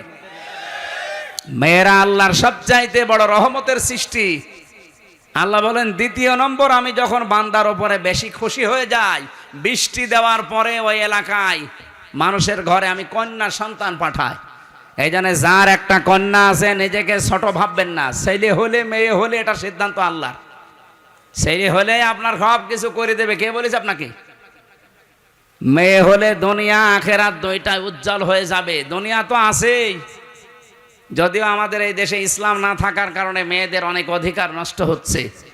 ইসলাম আসলে অধিকারগুলো পঙ্খানো মেয়েরা ফিরে পাবে।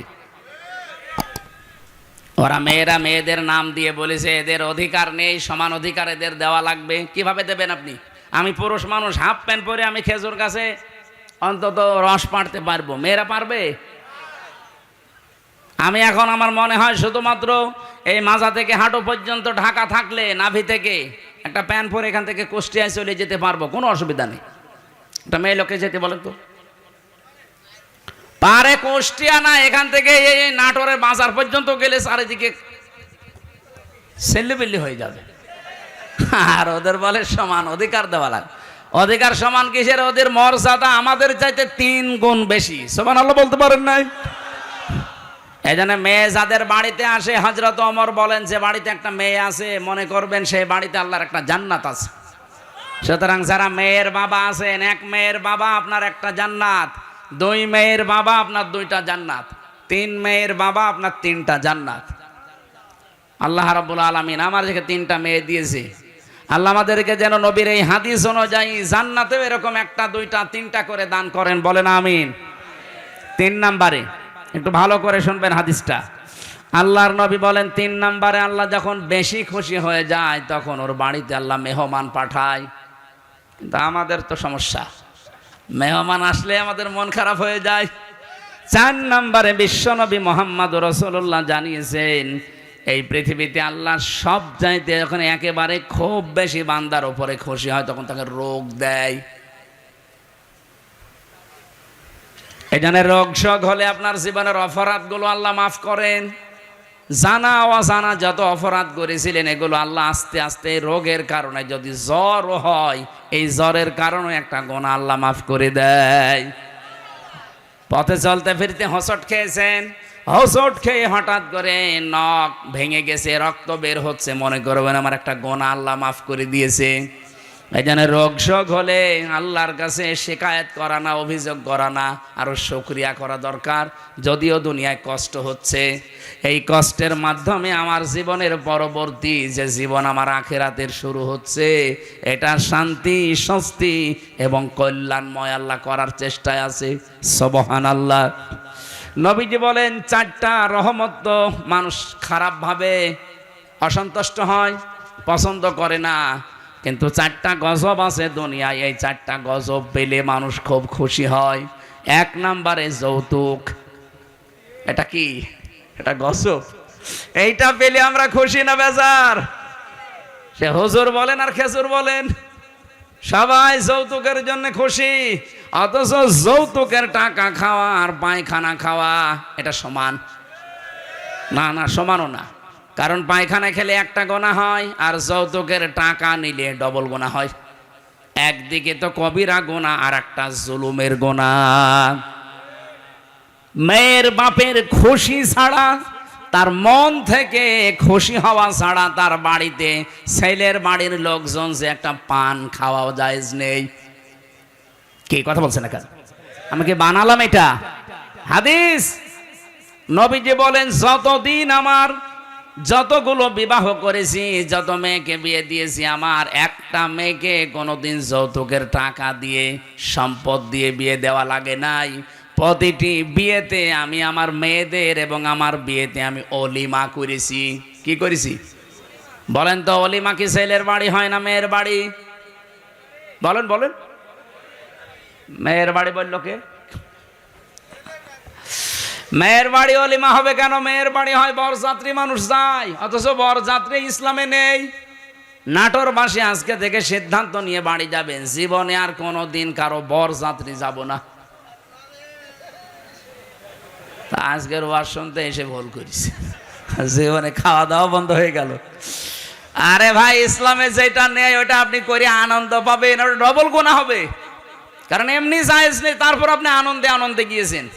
হ্যাঁ, যদি কেউ দাওয়াত দিতে আসেন বলবেন যে অলিমা করেন, আমি আপনার বাড়ির দরকার 5 দিন যেয়ে খাবো। এই জন্য যৌতুক আজকে থেকে বন্ধ। যৌতুক মনে করেন শুধু টাকা নিয়ে, ফ্রিজ নিয়ে, টেলিভিশন নিয়ে, মোটরসাইকেল নিয়ে না। মেয়ের বাবার বাড়ি থেকে যদি তার অনুমতি ছাড়া, তার খুশি ছাড়া যদি একটা পানও কেউ খায়, ওইটাও যৌতুক। ছেলে খাক, ছেলের বাবা খাক, আপনি ছেলের আত্মীয় স্বজন যে খাবেন কি করে? আশা করছে এটা আজকে থেকে বন্ধ করে দেয়। এটা হিন্দুদের কালচার, আমরা মুসলমানরা এটা মানতে পারি না। 2 নম্বরে এটা একটু সমস্যা আছে, এটা বলবো। নবীজি বলেন, সবচাইতে বেশি আমার আল্লাহ খুশি হয় ওই 4টা কাজ করলে। বৃষ্টি হলে, কন্যা সন্তান হলে, মেহমান আসলে, আর রোগ ব্যাধি হলে। আর সবচাইতে বেশি আমার আল্লাহ নারাজ হয় কিন্তু আমার বান্দা বান্দিরা খুশি হয়। 1 নম্বরে যৌতুক, 2 নম্বরে গীবত। এই গীবত করলে মানুষ খুব খুশি হয়, অথচ আমার আল্লাহর আরশ পর্যন্ত কম্পন ধরে। জীবনে যদি আপনার নেকির কাজ কমও থাকে ভাইরা, আমি আহ্বান জানাচ্ছি, আপনার নামাজ, রোজা, হজ, যাকাত, দান, সাদগা, জীবনের আমল লাখ কম হয়েছে, আল্লাহ মাফ করে দেবে। কিন্তু গীবত যদি আপনি কারো করে থাকেন, ওটা আবার শোধ দেওয়া লাগবে। যেই দোষ যার ভেতরে নেই, ওইটা যদি তার উপরে আপনি চাপিয়ে দিয়ে ওটা বলতেই থাকেন, তাকে কালার করার জন্য চেষ্টা করেন, এটা তখন আর গীবতও থাকে না, তখন তোহমত হয়ে যায়। আর এটা বাংলাদেশে সবচাইতে বেশি চলছে। এই কথা বলছেন এখানে কত মানুষ এখনো বিভিন্ন জায়গায় বসে আছে, দেখে তারা গীবত চালাচ্ছে। গীবত করলে মানুষ খুশি হয় কিন্তু আমার আল্লাহ বেজার হয়ে যায়। 3 নম্বরে সবচাইতে বেশি খুশি হয় মানুষ মিথ্যা বললে, কিন্তু আমার আল্লাহ নারাজ হয়। 4 নম্বরে আল্লাহ পাক সবচাইতে বেশি নারাজ হয় সুদ খেলে, কিন্তু মানুষ খুশি সুদ পেয়ে। এখানে আমার বিশ্বাস অনেক মানুষ এখানে বসে আছে যারা টাকা ছেড়ে রাখে। 1000 টাকা দিলে বছর মাসে 100 টাকা বেশি দেয়। এলাকায় নেই এটা? এই সুদের সাথে যারা জড়িত আছেন, টাকা ছেড়ে রাখেন, টাকা আসে, আপনি লিখে নিতে পারেন আপনি মায়ের সাথে এখনো জেনা করছেন। এই কাজে যারা আছেন এই মুহূর্তে তাওবা করে ছেড়ে দেওয়া লাগবে।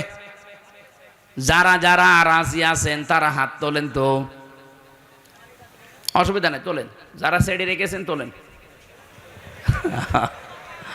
আপনি বুঝে ফেলেছেন, চালাক আছে নাটোরে মানুষ, কাঁচা গোল্লা খাওয়া মানুষ তো খুব চালাক আছে। হাত তুলে আবার নামিয়ে ফেলিস না। আমি জানি এখানে বহু মানুষ এরকম আছে, যেই মানুষগুলো টাকা ছেড়ে রেখে এসেছে, মাহফিল শেষ করে ওই টাকা সকালে যেয়ে তুলবে। সুদের টাকা তুললে সবচাইতে নারাজ হয় বেশি কে? আর সবচাইতে বেশি খুশি হয় সে নিজে। সুতরাং এই 4টা রহমত, 4টা গজব, বেজার হয় আল্লাহ 4টা কাজে, আর আমরা নিজেরা বেজার হই 4টা কাজে।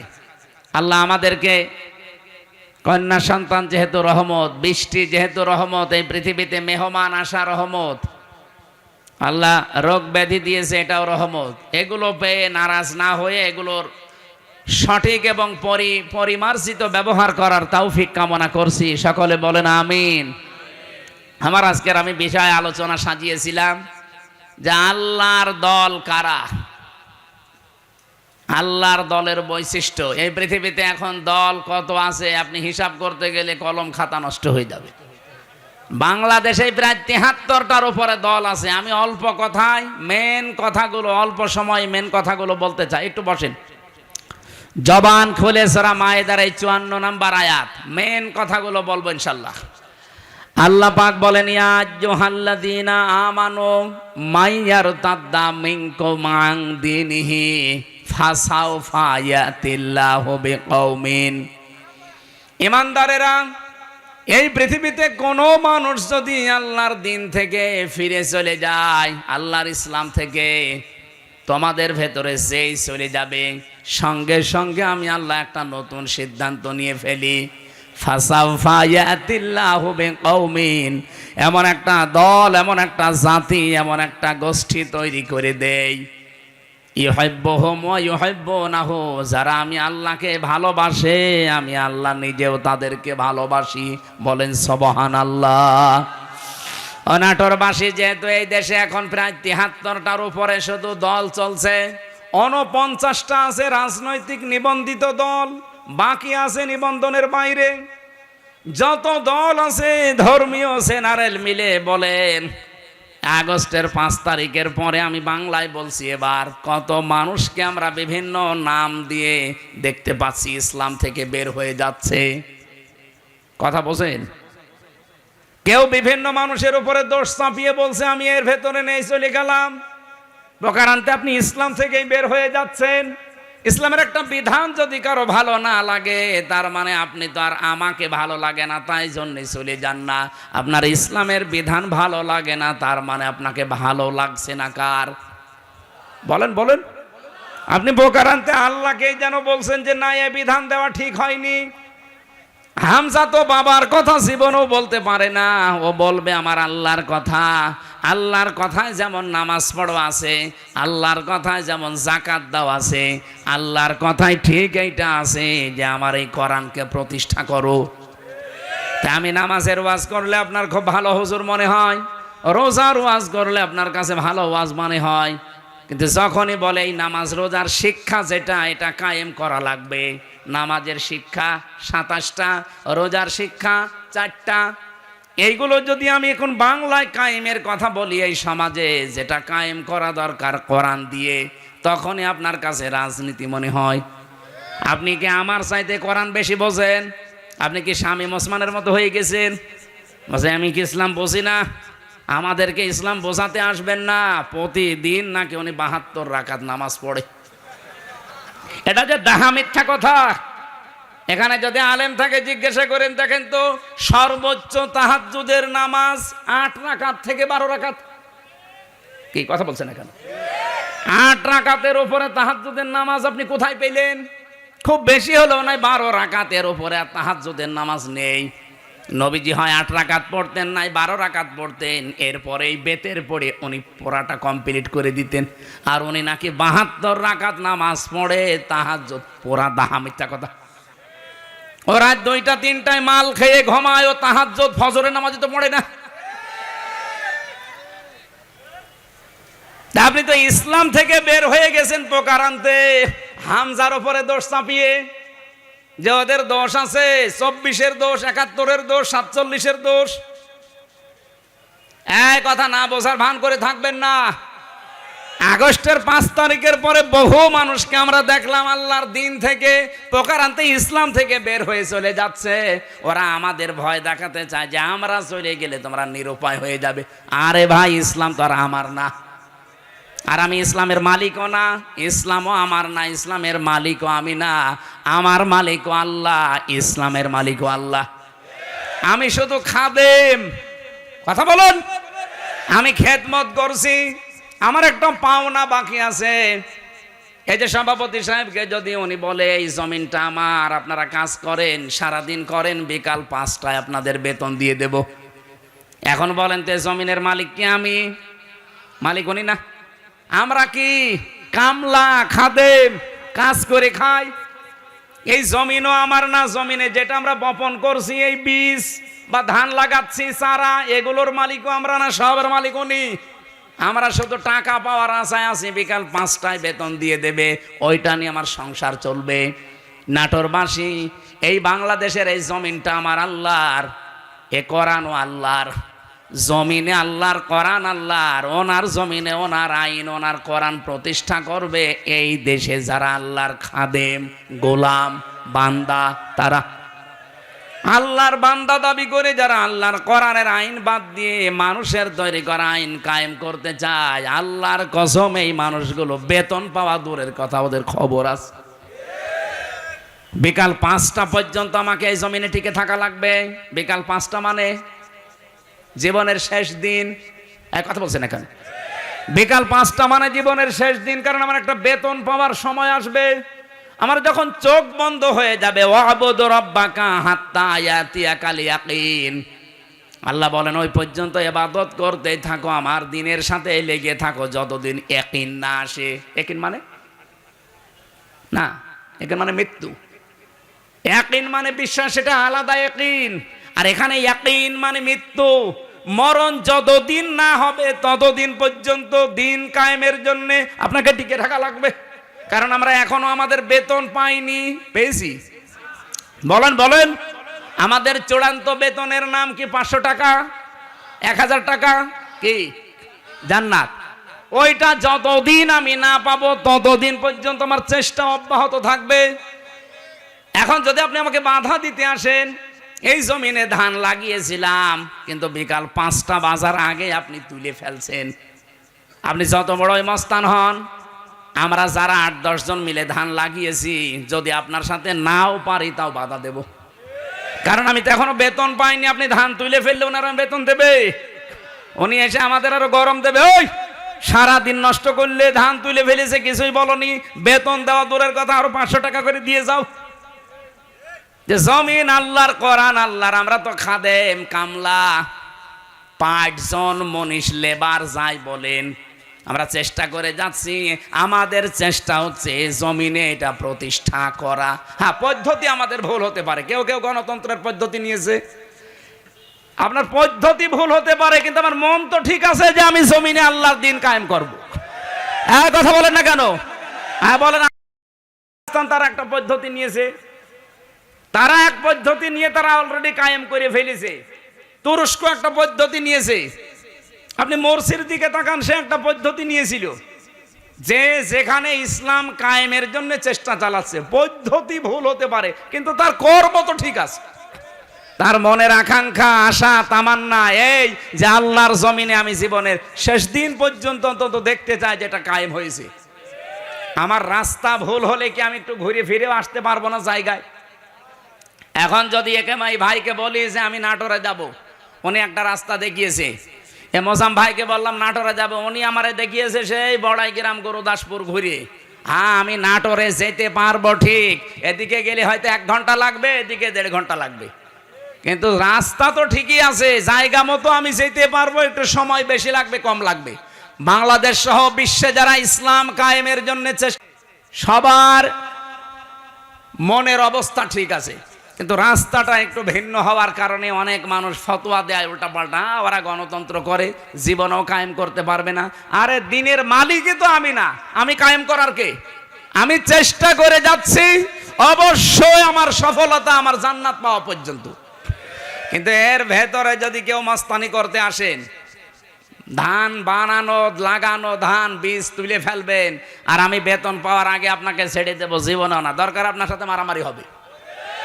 কথা বলেন, কথা বলুন, আপনার সাথে হাতাহাতি হবে, মারামারি হবে, যদি মেরে ফেলা লাগে মেরেও ফেলবো, কারণ আমার টার্গেট বেতন। বেতন বলেন, ওই বেতনের নাম বিকাল 5টায় যেটা আল্লাহ দেবে, ওইটা এখনো হয়নি। আর আপনি তার আগেই দিন থেকে বিভিন্ন সোতা নাতা বের করে বের হয়ে চলে যাচ্ছেন। কি করবেন? আল্লাহর কিছুই হবে না।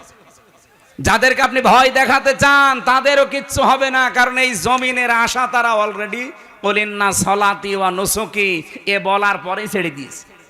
যারা এই কথা বলে যে কুলিন্না সলাতি ওয়া নুসুকি, তারা জীবনের আশা ছেড়ে দিয়েই বলে।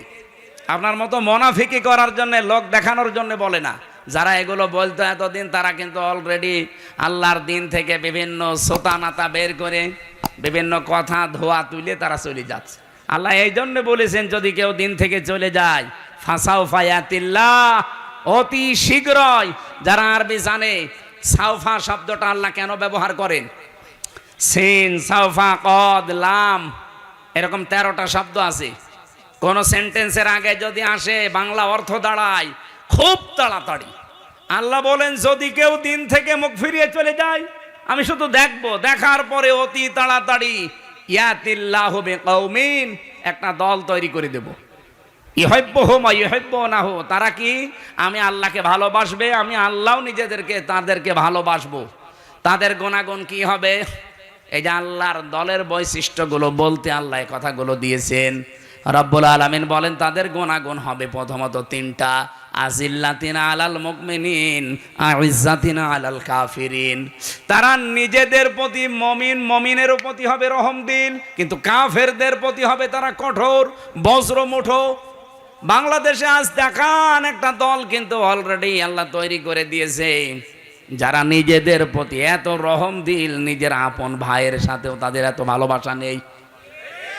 আমি আমার নিজেরটাই বলছি ভাই, আল্লাহর কসম। আপনাদের এই যে মোজাম্মেল না এটা, এই যে মোজাম্মেল ভাইয়ের বাড়ি নাটোরে, আমার বাড়ি কুষ্টিয়া, ওনার সাথে আমার আত্মীয়তা নেই, রক্তের সম্পর্কও নেই। ওনার আমি শুধুমাত্র ভালোবাসি একামতে দিনের কারণে। আর এই ভালোবাসা মহাব্বতটা আল্লাহ নিজে পয়দা করে দিয়েছে। কারণ যখন আল্লাহর দিন থেকে মানুষ মুখ ফিরিয়ে নেয়, তখন একটা দল আল্লাহ নিজে তৈরি করে দেয়।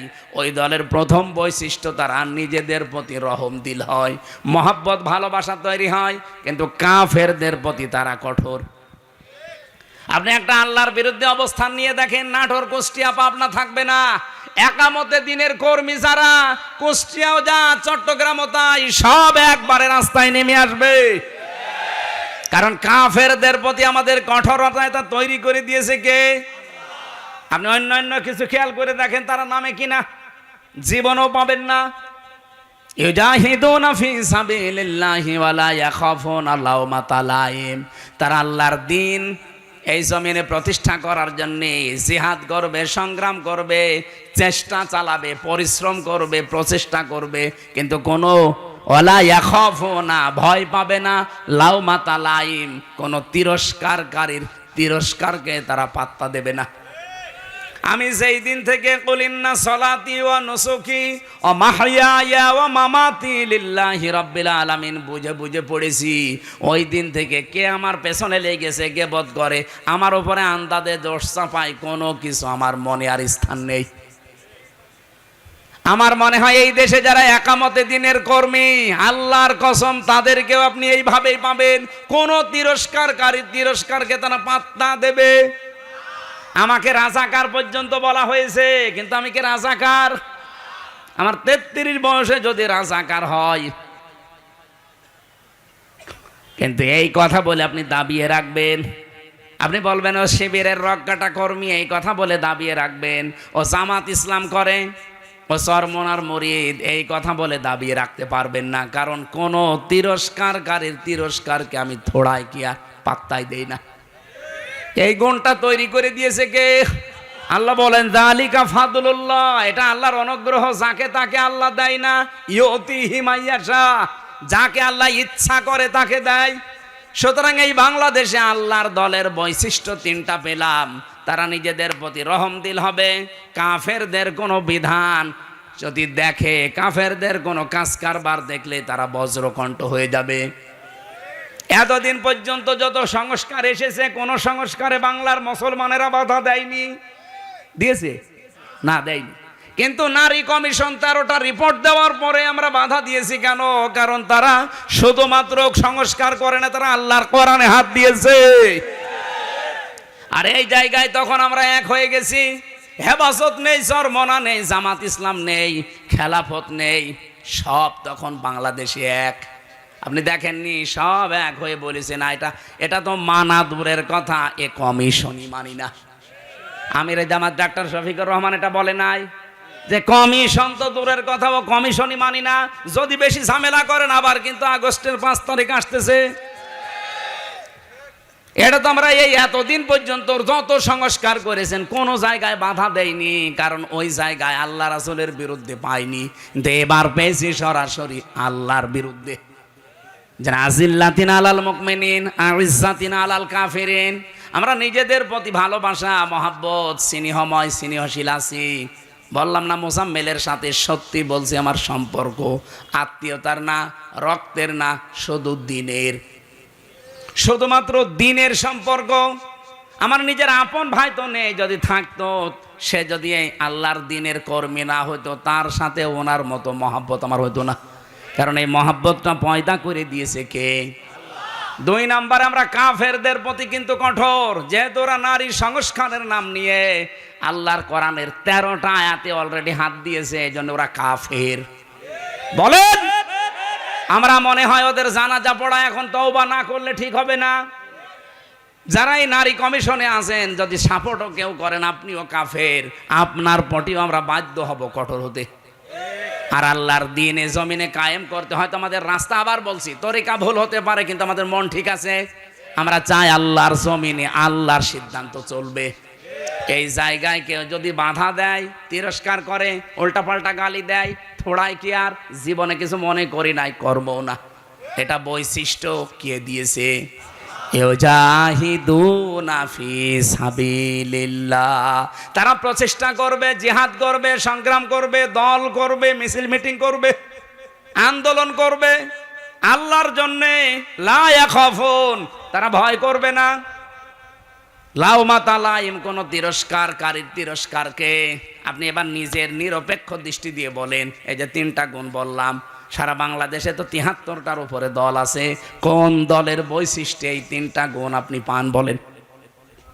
আপনি আন্দাজে বলবেন না, আপনাকে বলাও দরকার নেই, মনে মনে সিদ্ধান্ত নিয়ে দেখেন এই কোরআনের সূরা মায়েদার 54 নম্বর আয়াতের সাথে কোন দল, বাংলাদেশের তো 73টা দল আছে, কোন দলের সাথে মিলছে? আল্লাহ বলেন স্যার তার সাথে মিলবে না। যালিকা ফাদলুল্লাহি ইউতিহি মাইয়াশা, এটা আল্লাহর অনুগ্রহ, যাকে ইচ্ছা আল্লাহ তাকে দান করে। আল্লাহু ওয়াসিউন আলিম, আল্লাহ প্রশস্ত এবং জ্ঞানী। আমি কোরআন সত্যি করা মাথায় নিয়ে বলতে পারি, এই 3টা যার ভেতরে আছে ওই দলে আল্লাহ যেন আমাদেরকেও শামিল করেন। আমার কথা বোঝা গেছে না? এবার আল্লাহ আমাদেরকে 4টা বৈশিষ্ট্যের কথা দিয়েছেন। ওই গুণগুলো অর্জন করতে হলে 4টা বৈশিষ্ট্য লাগবে। 55 নম্বর আয়াতে আছে, আর 56 নম্বর আয়াতে আছে এই দল বিজয়ী হবে। কারণ বিজয়ী হওয়া এটা আমি আল্লাহ আমার জন্য আর ইমানদারদের জন্য আমার রাসূলের পক্ষ থেকে আমি এটা লিখে দিয়েছি। কাতাবাল্লাহু লিআগলিবান্না আনা ওয়া রুসুলি। বিজয়ী হওয়া এটা আমি আল্লাহ আমার নিজের জন্য লিখে দিলাম। দুনিয়ায় যা কিছুই দেখো না কেন, সর্বশেষ বিজয়ের মালা পরবে কে? এটা আল্লাহ লিখে দিয়েছেন। এই জন্য আল্লাহ যেহেতু একটা দল নিচে তৈরি করে দেবে, ওই দলের বৈশিষ্ট্য যেগুলো বললাম এগুলো যেই দলের ভেতরে পাবেন, মনে করবেন ওদেরকে আল্লাহ নিজে বানিয়েছে। এই আয়াত আমি নিজে এখন বানালাম। এত সহজ বাংলায় বলার পরও কিছু মানুষ এখনো বোঝে না। আমার মনে হয় ও আজরাইল দেখার আগে আর বুঝবে না। এখন আপনার ভেতরে যা ভালো লাগে তাই করেন, যান, আপনাকে ছেড়ে দিলাম। ফাসাউফা ইয়াতিল্লাহু বিকওমিন, অতি শীঘ্র একটা দল আমি বানিয়ে দেব, সেই দলকে ইউহিব্বুহুম ওয়া ইউহিব্বুনাহু, তারা আমাকে ভালোবাসবে, আমিও তাদের ভালোবাসবো। আপনি খেয়াল করে দেখেন, এই গুণগুলো যাদের ভেতরে পাবেন আপনি তাদের সাথে অ্যাক্টিভ হবেন, মনে করবেন আল্লাহ আপনাকে এই দলে শামিল করে নিয়েছে। আর যাকে তাকে তো করবেও না। কি করবে? কালকে লালপুরের আলোচনা এটাই ছিল, আল্লাহ যাকে তাকে তার দিনের কাজ একামতে দিন প্রতিষ্ঠার জন্য নিয়ে যায় না। আল্লাহু ইয়াজতাবি ইলাইহি মাইয়াশা ওয়া ইয়াহদি ইলাইহি মাইয়ুনিব। যে লোকটা মন থেকে আল্লাহর দিকে ফিরে আসতে চায় তাকে আল্লাহ এই কাজের জন্য নির্বাচিত করে। এই দেশে লক্ষ লক্ষ মানুষ আছে, সবাই একামতে দিনের কাজে লাগে না। যাকে আল্লাহ ভালোবাসে, যাকে আল্লাহ নির্বাচিত করেছে, যাকে আল্লাহ বাছাই করেছে, তাকে এই কাজে লাগায়। এখন আপনি বাসায়ের ভেতরে নেই, আপনি আছেন ছাটায়ের ভেতরে, তা আপনাকে আমি জোর করে নিয়ে আসবো কি করি? আমার কথা বোঝা গেছে? না বুঝলে এখানে আসেন, আসেন এদিকে আসেন। আমি আশা করি আমার আয়াত আমি অল্প কথায় হলেও বোঝাতে পেরেছি। আল্লাহ যেহেতু একটা দল তৈরি করে দিয়েছেন, এই দলের বৈশিষ্ট্য বললাম, যার সাথে মিলবে, যদি আওয়ামী লীগের সাথে মেলে ওনাকে আবার নিয়ে এসে আবার দল করেন, যদি বিএনপির সাথে মেলে বিএনপির সাথে করবেন, জামাতের সাথে মেলে জামাতের সাথে করবেন, যার সাথে মেলবে এইটার পক্ষে আমরা থাকতে চাই। এর বাইরে কোনো বাবা দাদা খালুর কথা আমরা আর শুনতে রাজি না। এতদিন শুনে শুনে কপালে আগুন লাগিয়েছে। আল্লাহ আমাদেরকে যে দল একটা তৈরি করার কথা বললেন, ওই দলের বৈশিষ্ট্য দিলেন, কোরআন থেকে শুনলাম। এই দলে অন্তত দয়া করে আমাকেও যেন সামিল করেন, আমাকে যেন বাছাইয়ের ভেতরে রাখেন, ছাঁটাই করে না দেন। আল্লাহর একটা নিয়ম আছে, ছাঁটাই আর বাছাই। আল্লাহ আন্দাজে কাউকে কেউতে খালি খালি ছাঁটাইও করে না, কাউকে বাছাইও করে না। বাছাই করতেও কিছু নিয়ম আছে, ছাঁটাই করতেও কিছু নিয়ম আছে। বাছাই করার নিয়ম কি? এই যে গুণগুলো আস্তে আস্তে পয়দা করে দেবে। আর ছাঁটাই করার নিয়ম হচ্ছে গুণ পয়দা করার জন্য আল্লাহ তার মন তৈরি করে দেয়, কিন্তু এই লোকটার মনই নেই।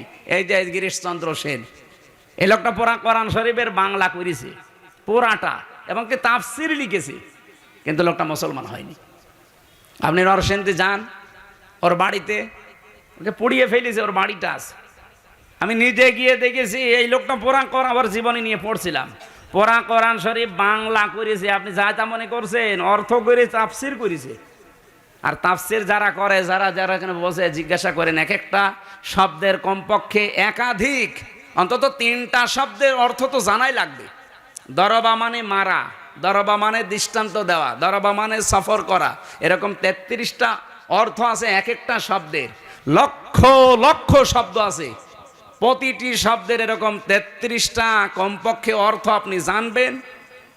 এই জানার পরে কোন জায়গায় কোন অর্থ সেট হয়, না অ্যাপ্রোপ্রিয়েট হয়, পারফেক্ট হয়, ওইটা ওই জায়গায় বসাবেন, তারপরে তাফসির লেখা সহজ হবে। এই হিন্দু আমার চাইতে কোরআন শরীফ কত বেশি পড়েছে। এখানে ইনি আলেম কিনা জানি না, হাসি তো যত আলেম বসে আছে আমি গ্যারান্টি দিয়ে বলতে পারি, একজনও বুকে হাত দিয়ে বলতে পারবেন না যে পড়া কোরআন শরীফের প্রতিটি শব্দের অর্থ আমার জানা আছে। ও পুলিশকে জিজ্ঞাসা করেন, পুলিশও পারবে না। পারবেন না? না, ওনা তো এই লাইনের লোক না, জেনারেলের শিক্ষিত, আলেমরাই পারবে না। আমি নিজেও আমার মনে নেই ভাই, আমি সত্যি কথা বলছি। আমি পড়েছিলাম, পুরাটা শেষ করেছি, তাও একবার দুইবার না, কমপক্ষে 70 বারের উপরে জেলখানায় থাকতে পড়েছি।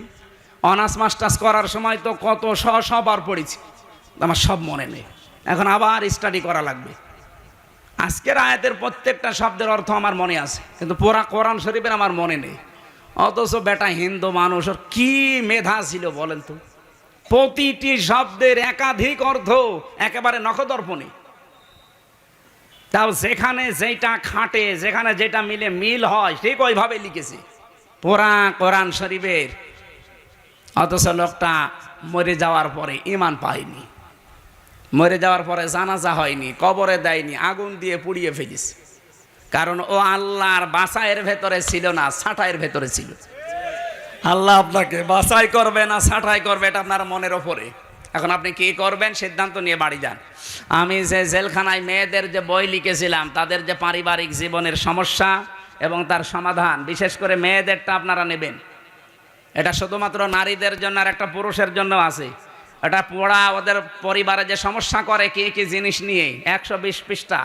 এটা ওদেরকে পড়াবেন, কাজে লাগবে। কোথায়? এখানে আছে, ওই যে ওই গাড়িতে আছে, যাওয়ার সময় নিয়েছেন এই যে গাড়িতে। আর এই যার সিস্টেরটা নেবেন, যারা শিক্ষিত মানুষ তারা নেবেন। এটা অনেক তথ্য দিয়েছি।